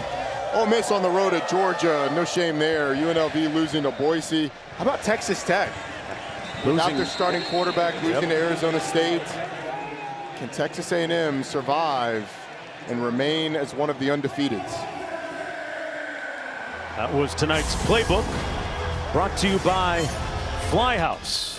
Let's talk about some tight end blocking. And Nate Borkacher and Theo Mellon-Orstrom get nice blocks on the perimeter, as does Ruben Owens, the running back. Springs Casey Concepcion to get them down inside the 10.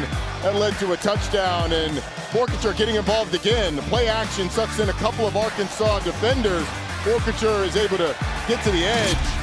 Get in the end zone on an easy pitch and catch. This A&M offense has scored on 5 of its 6 drives today. Each team with only 1 punt, interestingly enough.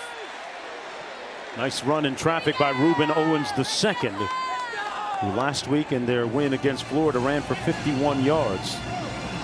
Are you surprised that they're running the ball this well without Le'Veon Moss? No, this offensive line is the strength of the team. And Ruben Owens, who was hurt last season, coming off of a foot injury, wasn't himself until a few weeks into the season, and Mike Elko said that he started to look really good as of late.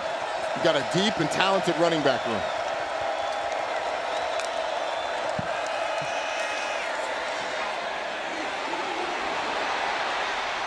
On the run and over midfield, Ruben Owens. Well, Texas A&M has gone through a procession of some pretty significant injuries going back to 2023 that have been untimely. Not that there's ever a good time for them, but now they're dealing with Moss's absence, but they're expecting him back in several weeks. E.J. Smith, part of the core of running backs, filling in for him. A lot of guys around the line of scrimmage for Arkansas, one-on-ones on the outside. Smith dances between the tackles down to the 45.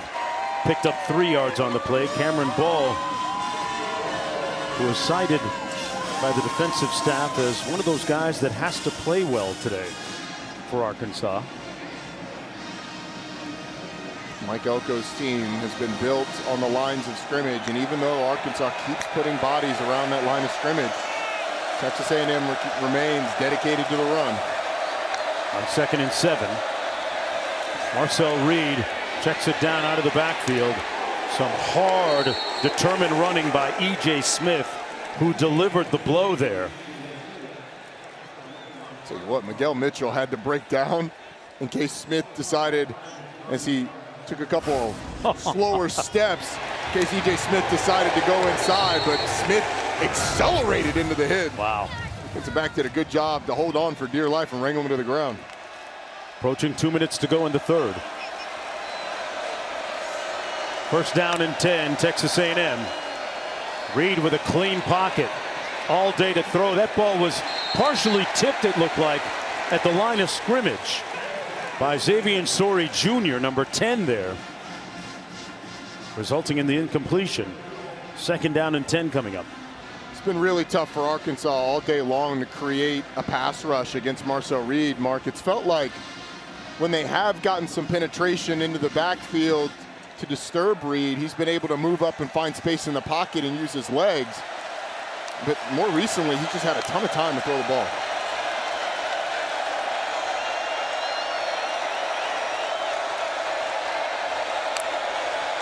Craver in motion. Smith on the ground. Great jump cut. Boy, you talk about lateral quickness there and mobility. I think Cameron Ball's ankles are in E.J. Smith's trophy case right now. Look at this. I mean, it's coming right at you. E.J. Smith sees that there's a little bit of hole to the backside, and it's not the first, it's the second. The second of the jump cuts that sends the 320-pound Cameron wrecking Ball absolutely flying.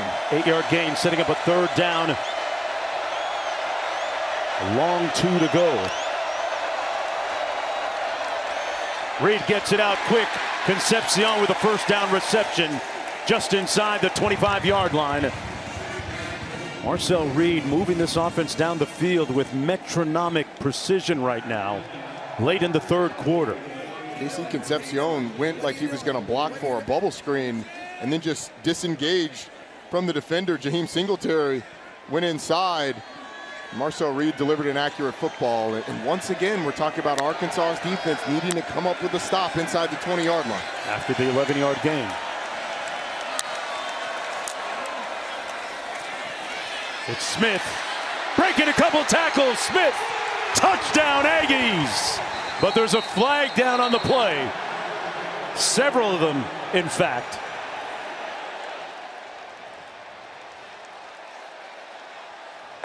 During the run, holding, offense number 1. The 10-yard penalty is enforced in the spot of the foul. After enforcement, it'll repeat 1st down. So they're going to take the touchdown off the board. That's Mario Craver. Yeah, and I'm not sure he needed to. It's down the field. He's on Jordan Young, and he's got him close. And then Jordan Young's trying to disengage and get to the running back. And Craver just doesn't let go. It's an easy call for the referees.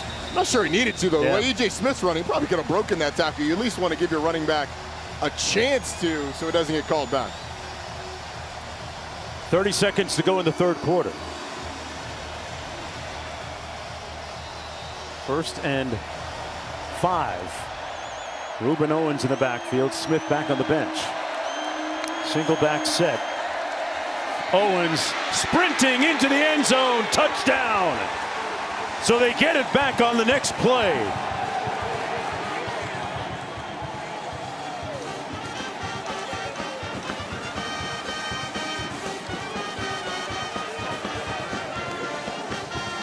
What a 3rd quarter for Texas A&M. Yeah, and Xavier Sori, who's going to be right here, he's going to actually see the quarterback fake it, and he's going to jump out of the hole that Ruben Owens is going to run into. He's going that way. He's responsible for the quarterback, goes back outside, and it's a wide open lane for Ruben Owens. 2nd rushing touchdown of the season for Owens. Makes it an 11-point game. This is a prolific Texas A&M offense. The number 4 ranked team in the country. 25 seconds to go now in the third quarter. And this is a defense, an Arkansas defense that has struggled all year long, and you could argue the performance of this defense against Notre Dame is what signaled the end for Sam Pittman, giving up 56 in that game, a lot of that in the first half.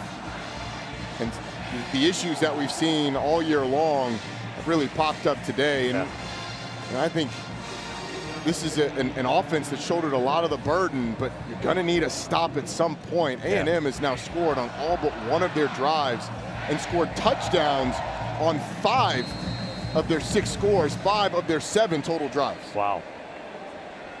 That would be efficiency. I would say so.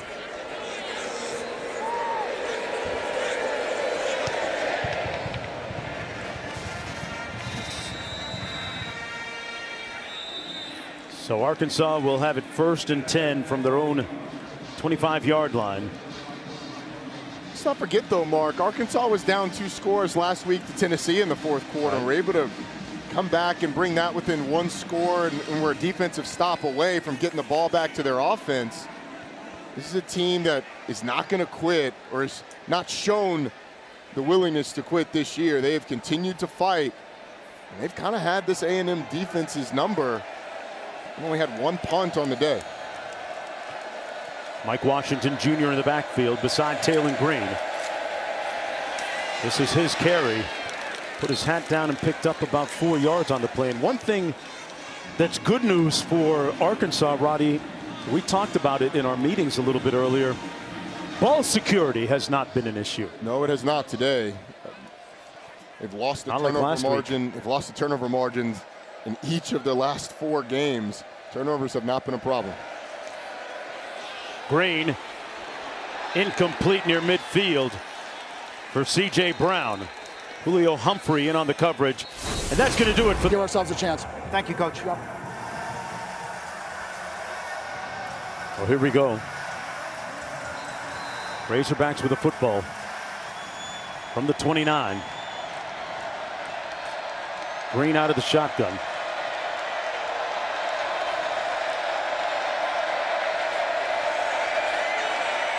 Escapes on 3rd and 6. Green completes it to the 45-yard line. 1st down. Omega Blake. It's just a tremendous job by Taylon Green of creating time, and a tremendous job by Omega Blake of making himself available to the quarterback, continuing to work, stemming up the field to push the defenders up the field, and then coming back down to Taylon Green to get the 1st down. 16-yard gain. They keep it on the ground. Washington, good straight arm, and tiptoes down the sidelines to the 43-yard line. He told Will Lee III, better talk to the hand. Talk to the hand, because the hands ain't home. But Taylon Green, I mean, he gets, Cassius Howell gets a little bit of pressure, but he just creates and gives his receivers time to find some room. On the slant, complete, still on his feet. It's Blake with another 1st down for the Hogs. I'll tell you what, Mark, the open field tackling in this game has left a lot to be desired. It's going to be on the what not to do's on both teams. Both teams have struggled with it. And A&M has been a good tackling team, but not today against these big backs and these physical receivers. 23-yard gain. Washington, the lone back, takes the handoff, trying to get to the edge, and chopped down immediately by Dalton Brooks. Well, there's some good form tackling for you, partner. Yeah, just as you were saying, right? We got one. We're coming from the secondary, but just a little bit ago, I mean, Damian Sanford has an opportunity to tackle Omega Blake, isn't able to do it, and it feels like every time an Arkansas or a Texas A&M ball carrier is able to get to the 2nd level, they break at least 1 tackle. C.J. Brown split wide to the bottom of your screen. Green in the pocket, delivers another strike, complete down to the 12-yard line. Raylan Sharp this time picks up the 1st down. And this offense in flow state right now with a 13-yard pickup.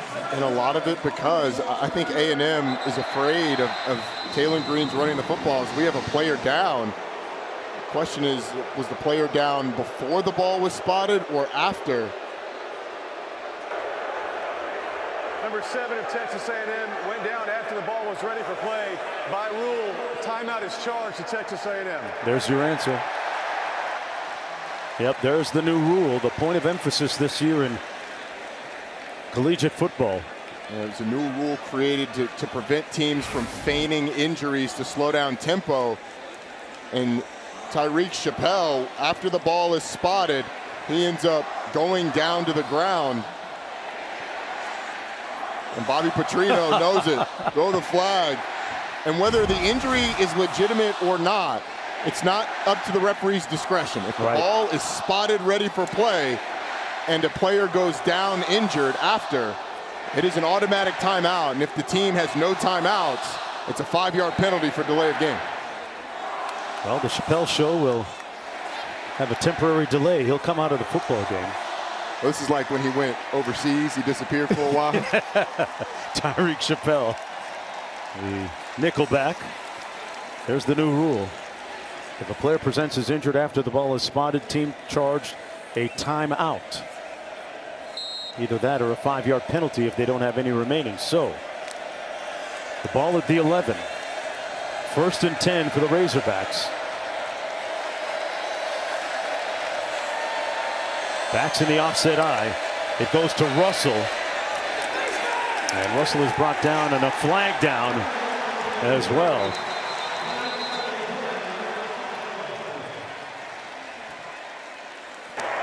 Personal foul, face mask, defense number 17. The penalty is added to the end of the run, half the distance to goal, and an automatic first down. It's on Albert Regis. See the hand on the face mask of the ball carrier.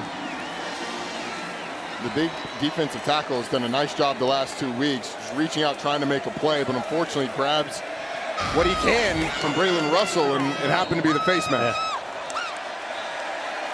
1st and goal from the 4. In a season of near misses for the Razorbacks. Still very much in this, still very close.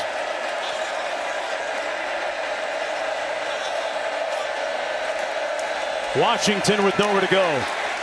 That impregnable front for the Aggies making a statement. Albert Regis that time. It'll be 2nd and goal. He is tough to handle in the run game. He's physical, he's strong. That time he showed the quickness, getting back behind the block of the offensive line and getting in the backfield. And Texas A&M feels like, even though they lost 3 NFL draft picks on that defensive line a year ago, they feel like they have 3 from the defensive tackle position alone. Cassius Howell is going to be a draft pick as well, and they're going to need to come up big inside the 5. Green to pass into the end zone. Touchdown, Jaden Platt.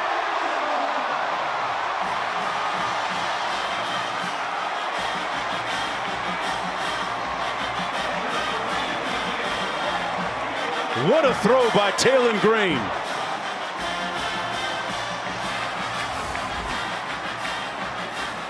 Progressive pylon cam, you can see the catch. Looks like from that angle, he completes the act when he hits the ground, retains firm control. Let's see. Yep, that looks like firm control, completes the catch through contact with the ground, and now Arkansas is going to go for 2. Right call here. They got to hurry up. They're not going to get it off in time because the play clock got down to 0. I think they're going to reset the play clock. Okay. They did. Taylon Green actually looked like he was trying to call a timeout, and the referee said, "Nope, we're gonna reset it." Let's go for Dos. Brought to you by Dos Equis. Washington on the fake, and Jones punches it in.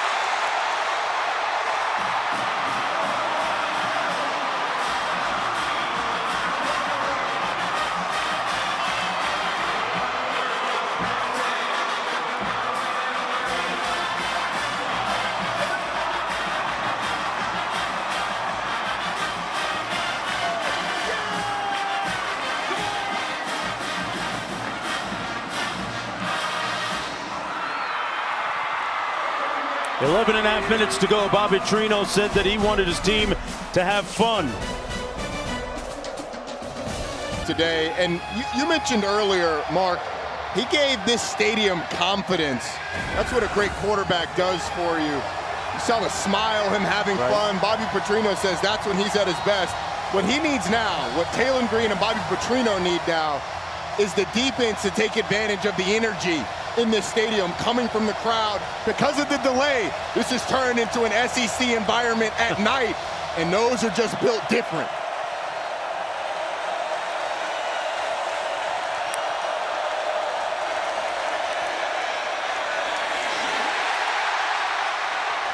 Concepcion couldn't squeeze it. Was thrown a little bit behind him, but it'll be 2nd down and 10. Reed, meanwhile, has put up brilliant numbers today. 20 of 28 passing. Pardon me, 27 passing. 230 yards in all and 3 touchdowns. And that was a miscommunication by Arkansas on defense, a missed opportunity for A&M, because Casey Concepcion would have been a foot race to the end zone between he and the safety, and I've got my money on Concepcion on those.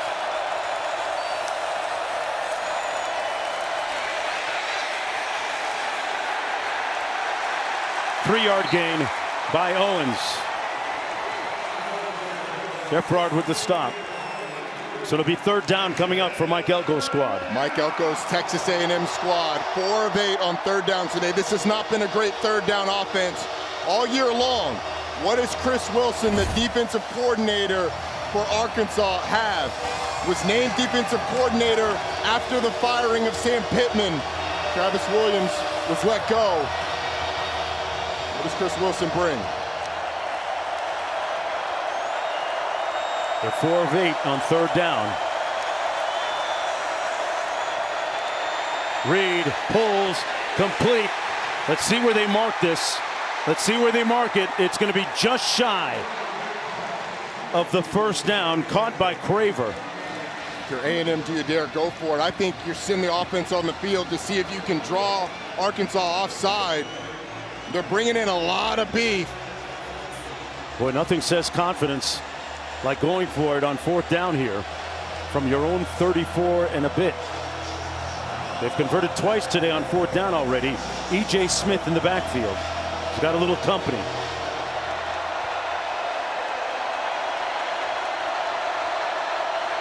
Smith got hit early, and then on a second surge, enduring, picked up the 1st down. He took contact early. Might have been friendly fire from Riley. Well, Justice Boone jacks up Michael Riley into the backfield, and it forces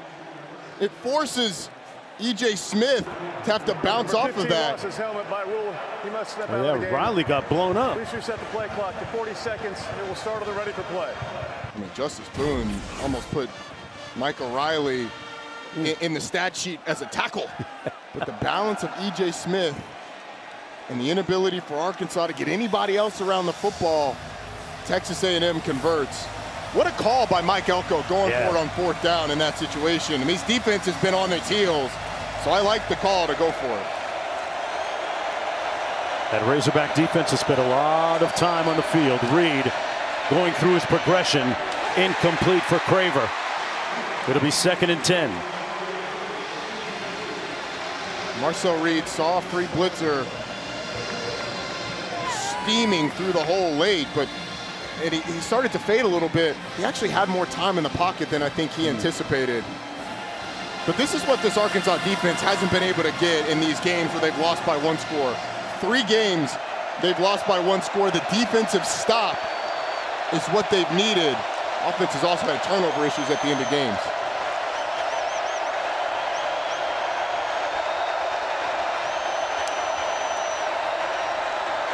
Reed, one-on-one down the sideline. Is it caught? Roman down there. And they're going to rule it a catch. Kenai Walker there defending, but what a grab by Ashton Bethel-Roman. Ashton Bethel-Roman, one-on-one. We talked about it earlier. A&M has to test these corners. What a throw by Marcel Reed. Right on the sideline, puts it on the chest plate of the receiver. Looks like he's got firm control, maintains it all the way through. Fantastic catch by Ashton Bethel-Roman. What big-time throw by Marcel Reed. for the number 4 team in the country, trying to remain undefeated. On the jet sweep, getting to the edge, Craver turned it north-south, picked up about 9. Pushed out of bounds by Jordan Young. It'll be second down and short.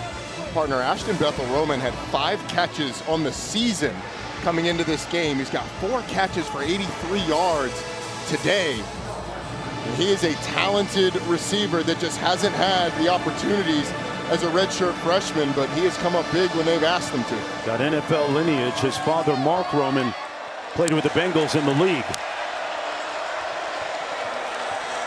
Yeah, Bethel-Roman one-on-one again to the top. Reed keeps it. Trying to get to the corner. Brought down out of bounds at the 19-yard line by Steven Dix Jr. He's the guy with the communications helmet. If you're Texas A&M, with the struggles of Randy Bond, I think Mike Elko is telling Colin Klein, hey, you got 2 downs here for this. You want to run it, go ahead, because if you don't get it, we'll send the beef in again and try and run it again. 3rd and 2.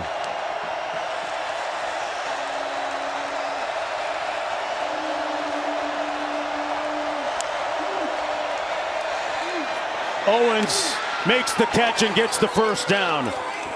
A versatile running back making the reception out of the backfield. Well, Reuben Owens is going to come out of the backfield, and it's going to be the linebacker that's responsible for him. Just a long way to go. And because of the slant, Xavier Sorey has to go over the top of the route from the outside. Really good play call by Colin Klein, knowing that man coverage is going to make it tough to cover that back by the linebacker. A 9-play, 3-yard drive so far. They keep it on the ground, and touchdown for Reuben Owens the second.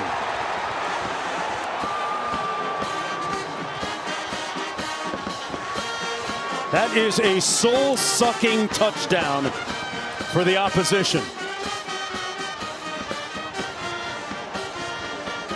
The second rushing touchdown of the day for Reuben Owens the second. That drive, partner, reminiscent of the one they had late in the game last week against the Gators. Sitting when they needed it.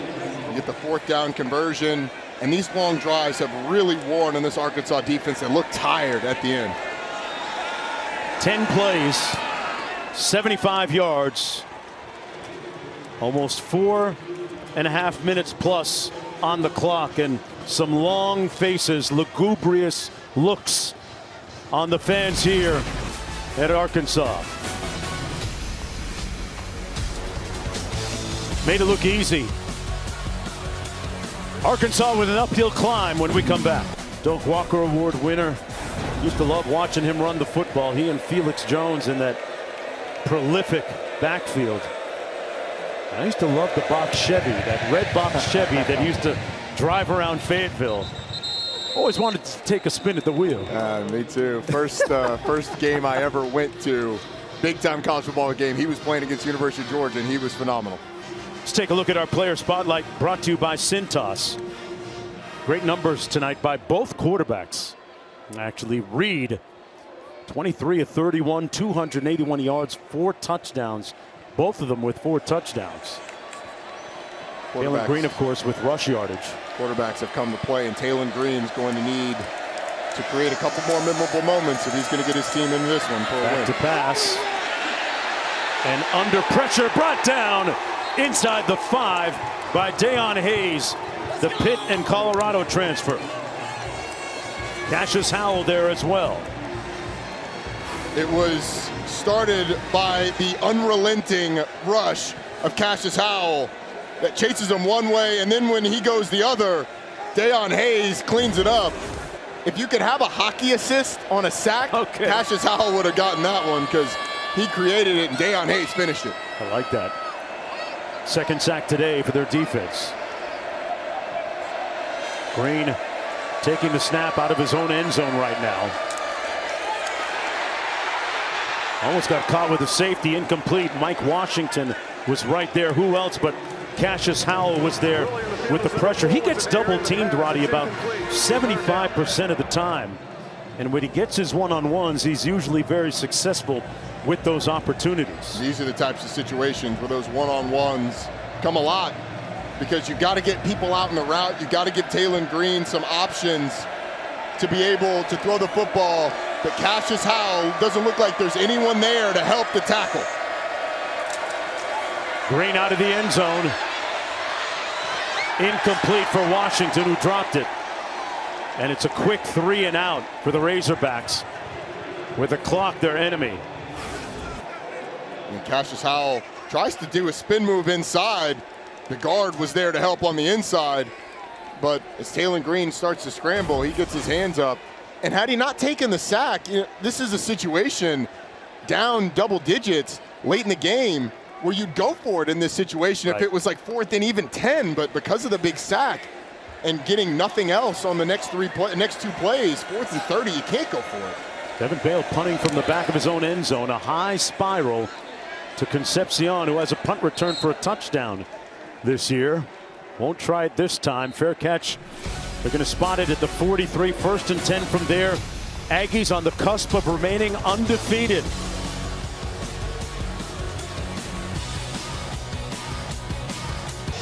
And sitting good right now with the football, leading by 10 points. 5:50 to go. Marcel Reed showing great sovereignty and dominion over this offense. Taking off. Great discernment. Marcel accelerating. Touchdown Aggies. But there's a flag down back at the 43. Holding offense number 71. 10-yard penalty from the previous spot. Repeat, first down. And an exhale from Bobby Petrino. That one's going to come back. 57 yards in all. He'll take it off the board. And let me tell you, it's going to be the left guard that gets the holding call. Ian Jeffrard has no shot at making this play. I mean, that holding was completely unnecessary. You don't know that as an offensive lineman. You just got your hands there and disengaged. But when you watch that back, the 380-pound defensive tackle ain't catching Marcel Reed. He had no shot.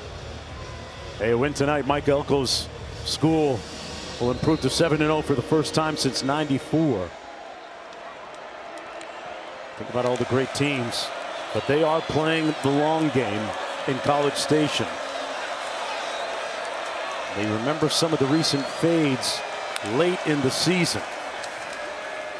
Their motto this year is finish, and they finished the play defensively that time. Caleb Wooden with the tackle on Reuben Owens II. Under 5.5 minutes to go. One of the things that makes A&M so dangerous at the end of games, that offensive line really good at running the football, but Mike Elko and Colin Klein being on the same page about milking the clock. I mean, last week they got the ball with 10 minutes left in the fourth quarter, and they milked just about the entire fourth quarter, it felt like, in scoring a touchdown. It's going to be a tall task here with 2nd and 20. They've got to get to the Arkansas 47 on the jet sweep. That's Craver. And he's brought down after a gain of about 2.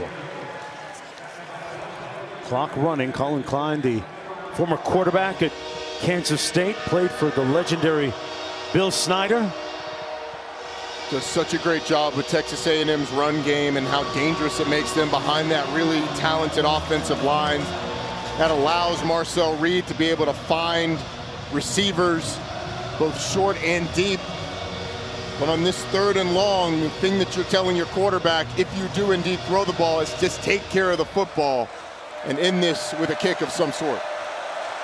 E.J. Smith in the backfield on 3rd and 18. And the Aggies are going to burn one of their remaining timeouts. Timeout of the half. It's 30 seconds in length. They've got one left after this.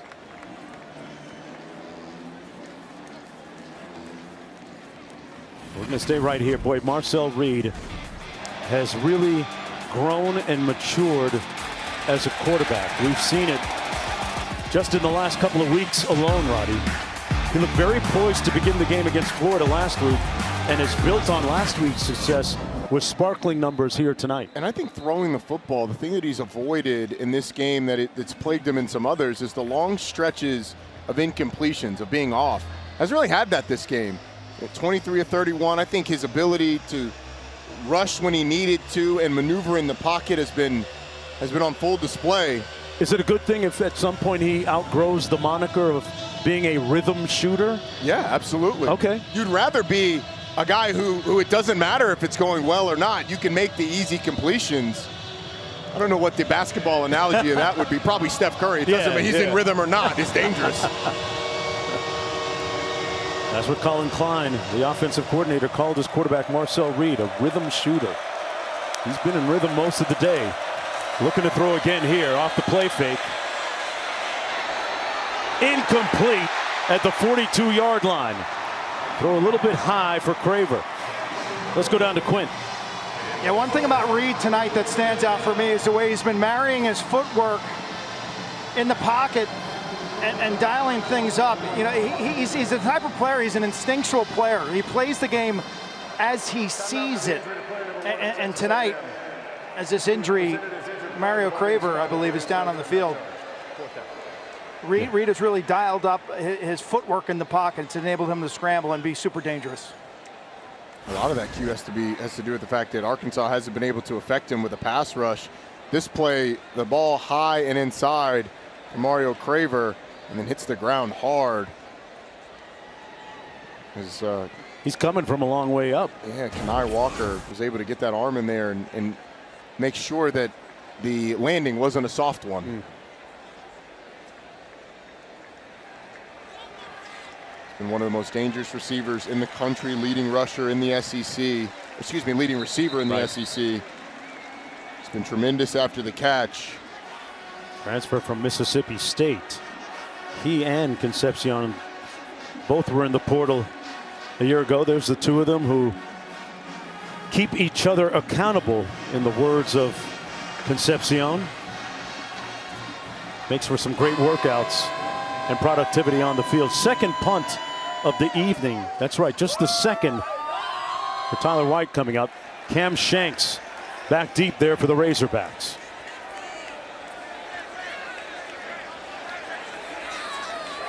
This is looking eerily similar to the Tennessee game where Arkansas got the ball back down 10 with 4 minutes 51 seconds left. They have a little under 4 minutes when they get the ball back now. Shanks from the 15 on the return. There's a flag down behind the play at the 15-yard line. A 50-yard punt, 12 on the return. I think the reason Shanks was able to make a move was blocking the back. During the return, illegal block in the back. Return team number 21. The penalty's half the distance from the spot of the foul. It'll be first down, Arkansas. A little bit further to go with 3:51. Arkansas can't get out of their own way, but a week ago, Arkansas gets the ball 4 minutes 51 seconds on the clock, down 10. They were able to drive down in a minute 56 and get a touchdown. And then they just needed to stop to get the ball back to the offense. Weren't able to do it in that scenario. Eerily similar. Yeah. Remember, partner, on that last drive, they could not contain Cassius Howell, who was able to force a sack at first that was completed by Dayon Hayes, and then eventually a 3-and-out. Playing like Cassius Clay right now. Oh, float like a butterfly, sting like a bee. Rumble, young man rumble. Little pressure, they get it out in time to Washington. And they beat the pressure coming out to the 13-yard line. Mike Washington with the catch and run, brought down by Ryland Kennedy. The clock their enemy right now. Arkansas with a full complement of 3 timeouts. Yeah, Arkansas is going to have to hurry. Even if you go out of bounds until the clock is under 2 minutes, it doesn't stop.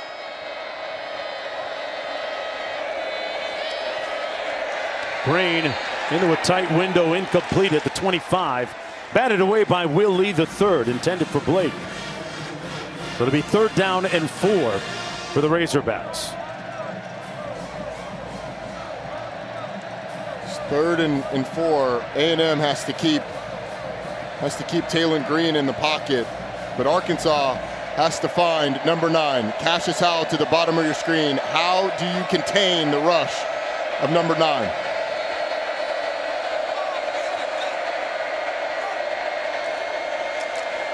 Washington, nowhere to go. Surrounded like Pharaoh's army. Deion Hayes, one of the first guys to get there, sets up a 4th down. These defensive ends have gone straight for the mesh point on these zone reads and tried to blow it up.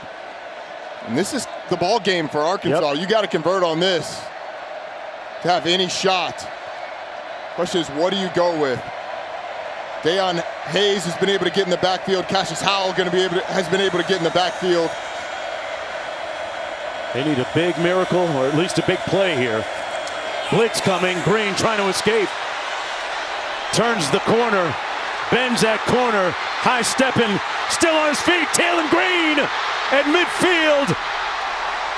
They get half of the miracle all the way down to the 37 with 2:25 to go and 3 timeouts. A 54-yard gallop. There's one player in the country that can make this play, and it's Taylor Green. And with 2 good legs, I think he takes this to the house. But you can see that knee kind of giving out on him as he's a little gimpy. Will Arkansas get a playoff before the 2-minute timeout? They will. Green looking to pass. Can't take a sack, but does back at the 47.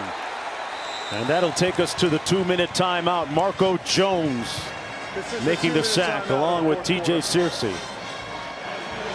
1:55 to go.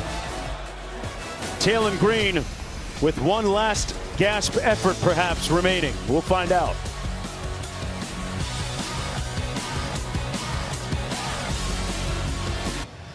Because of severe storms, A&M scoring on 7 of 9 drives today. And then Arkansas, Taylor Green with big-time numbers offensively. He's taking a couple of sacks, ill-advised though, late in this game. On 2nd and 17. Underneath, complete to Jones. Jones close to the 1st down. Stops the clock with 1:47 to go. I think every time Rohan Jones catches the football, it's a big play. Came into this game averaging 32.7 yards a reception. He is quite the receiving threat from that tight end position. He's one of Coach Petrino's favorites.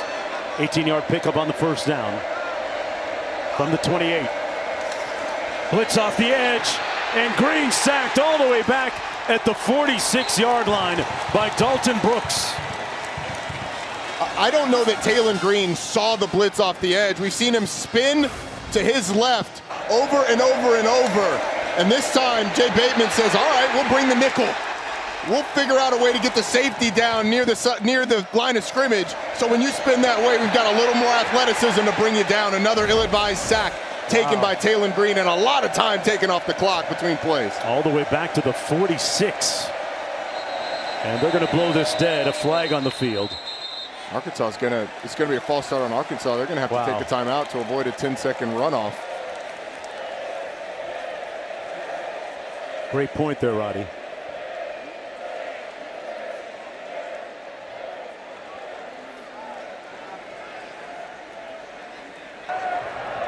False start, offense number 51. The clock was running at the time of the foul. Texas A&M has elected to enforce the 10-second runoff. Please reset the game clock to 1 minute exactly. The clock will start when they're ready for play. Arkansas is going to have to hurry to the line of scrimmage and snap this quick. If you're Bobby Petrino, I don't know why you don't take the timeout unless you're going to start heaving it towards the end zone or get close to kick a field goal and then use your timeouts on defense. Definitely can't take another sack. Aggies have 4 today.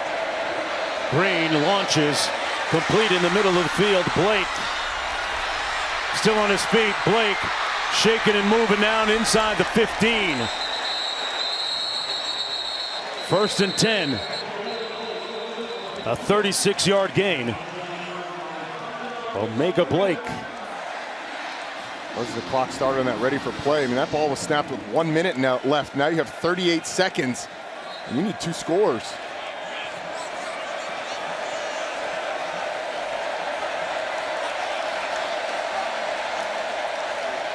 Green into the end zone. Overshoots his receiver, Cam Shanks. Closely covered by Tyreek Chappelle. So clock stops with 26 seconds to go. 2nd and 10 coming up. Arkansas with a full complement of 3 timeouts. This is one of those situations you need a field goal and a touchdown. Do you think about just kicking the field goal at some point and then go for the onside kick and use those timeouts to stop Texas A&M? And you're kind of in a situation where it's tough either way. Green getting blitzed. This time he escapes. Throws it into the end zone, incomplete.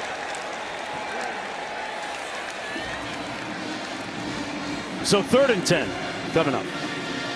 I mean, the way Taylor Green has been scrambling, you may only have 2 more plays in this game. 7-second plays, 9-second plays.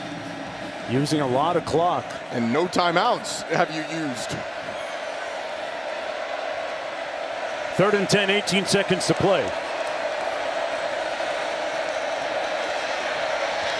Complete inside the 5 to about the 3-yard line. Caught by C.J. Brown. Arkansas called their first charge timeout. And Arkansas going to use one of their 3 timeouts. Like you said, Rodney, they need 2 scores with 13 seconds to go. So you have to get in on the next play. Is my math bad or what? No, I mean, look, you've got 13 seconds left. You need a touchdown here. You need to recover the onside kick, and then you've got to heave to the end zone. That's all you've got time left for in the game. And you know, reasonable minds can differ, but I think if you're Bobby Petrino, after that false start, you call the timeout there. You got 1:10 left there, and you got time to get up to the line of scrimmage. And then after the next play, which took a large chunk of time, you still have, you know, somewhere in that 50-second range where they had 38. Now, every second so precious, but here they are. It's going to take a miracle for Arkansas. You hit on it. Green scrambling is great for the team, but it eats up a lot of clock, especially in this scenario. Gets rid of it quick. Touchdown to C.J. Brown. They only used up a few seconds on the clock. 10 seconds to go. They're going to go for 1. C.J. Brown with a 4-yard touchdown catch. That is his 3rd of the season.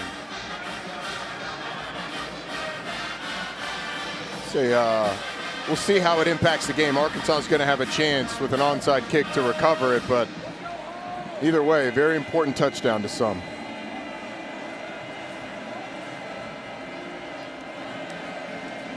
Starzik with the extra point. Knocks it through, and it's a 3-point game. 10 seconds to go. Arkansas, no doubt, will attempt the onside kick. Aggressive pylon cam, you see a nicely designed play. C.J. Brown goes straight towards that pylon. Taylor Green on the rollout delivers it, and now it's going to be up to the hands team of Texas A&M to put this thing away. Once again, Roddy, Arkansas scores 42 points, and it kind of underscores the theme of their season right now. They've been very close, 11 points from being 5-1. And if they're not able to get this done, they'll rue the opportunities that they've missed, particularly defensively, to get off the field. I mean, think back to that 4th down play where you've got E.J. Smith going backwards in the backfield. You're not able to bring him down. They pick up the 1st down. Can't worry about that. I'll worry about recovering the onside kick.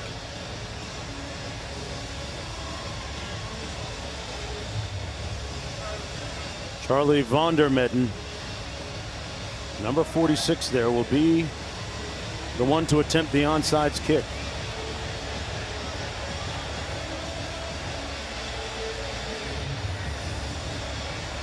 And now Texas A&M will flip their hands team. It's a good timeout for Mike Elko. Arkansas went and set up on one hash and then flipped to the other side, and the entire Texas A&M hands team flipped sides, and they were kind of scrambling. So Mike Elko takes the timeout to calm everybody down. Honestly, if you're Arkansas, you might try that again. You had everybody running around different directions. Flip it one more time. I mean, why not? see what you can do as the rain starts to come down. Oh, no. Here at Razorback Stadium. Oh, no. There's no lightning in the forecast. I was listening to my goodness. Quint a little bit earlier. Don't even say that.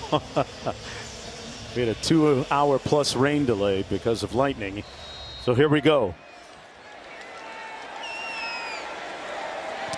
Looking for the good bounce, but the hands team doing what the hands team should do. Terry Bussey recovering the onside kick for the Aggies with 9 seconds to go.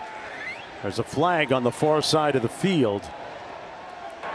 Offside, kicking team number 15. The 5-yard penalty will be added to the end of the play. First down, Texas A&M. Yeah, that'll do it.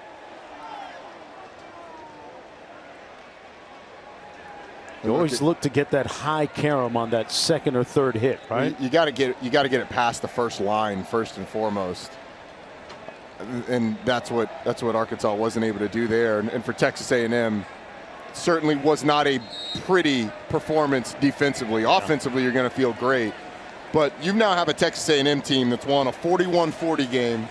They've won a 16-10 game, and now won a 45-42 game, showing they can win in a lot of different ways. And on a weekend where we saw 5 undefeated teams lose, winning is the most important thing. 7-0 for the first time since 1994. Mike Elko, the head coach, he's not going to celebrate anytime soon. He is focused solely on the long game, in his own words. The adage this year and the credo for the Aggies is finish. Taylon Green put up some numbers today, put some money on tape. Was shaken up in the second quarter. Had a leg injury, but returned to the game and ended up 19 of 32 passing. Reed passing was 23 of 32. And it was a really balanced performance for A&M offensively. 280 yards through the air, 217 yards on the ground. I'd say the same for Arkansas, but ultimately A&M did enough to win. Let's go to Q. Coach, congratulations. Thank you. What was the toughest part of that test? All of it. All of it. Obviously, he's a heck of a player. We picked a really bad night to play bad on defense, but our offense continued to answer the call, and Marcel Reed kind of matched them play for play, and we were able to get enough points to get the win. What did you like the best about Marcel's performance tonight? Just how poised he was. I thought he went through his progressions well. I thought he made plays with his feet, with his arm. I thought we did the things we needed to do to win on offense for sure. Thank you, Coach. Thanks.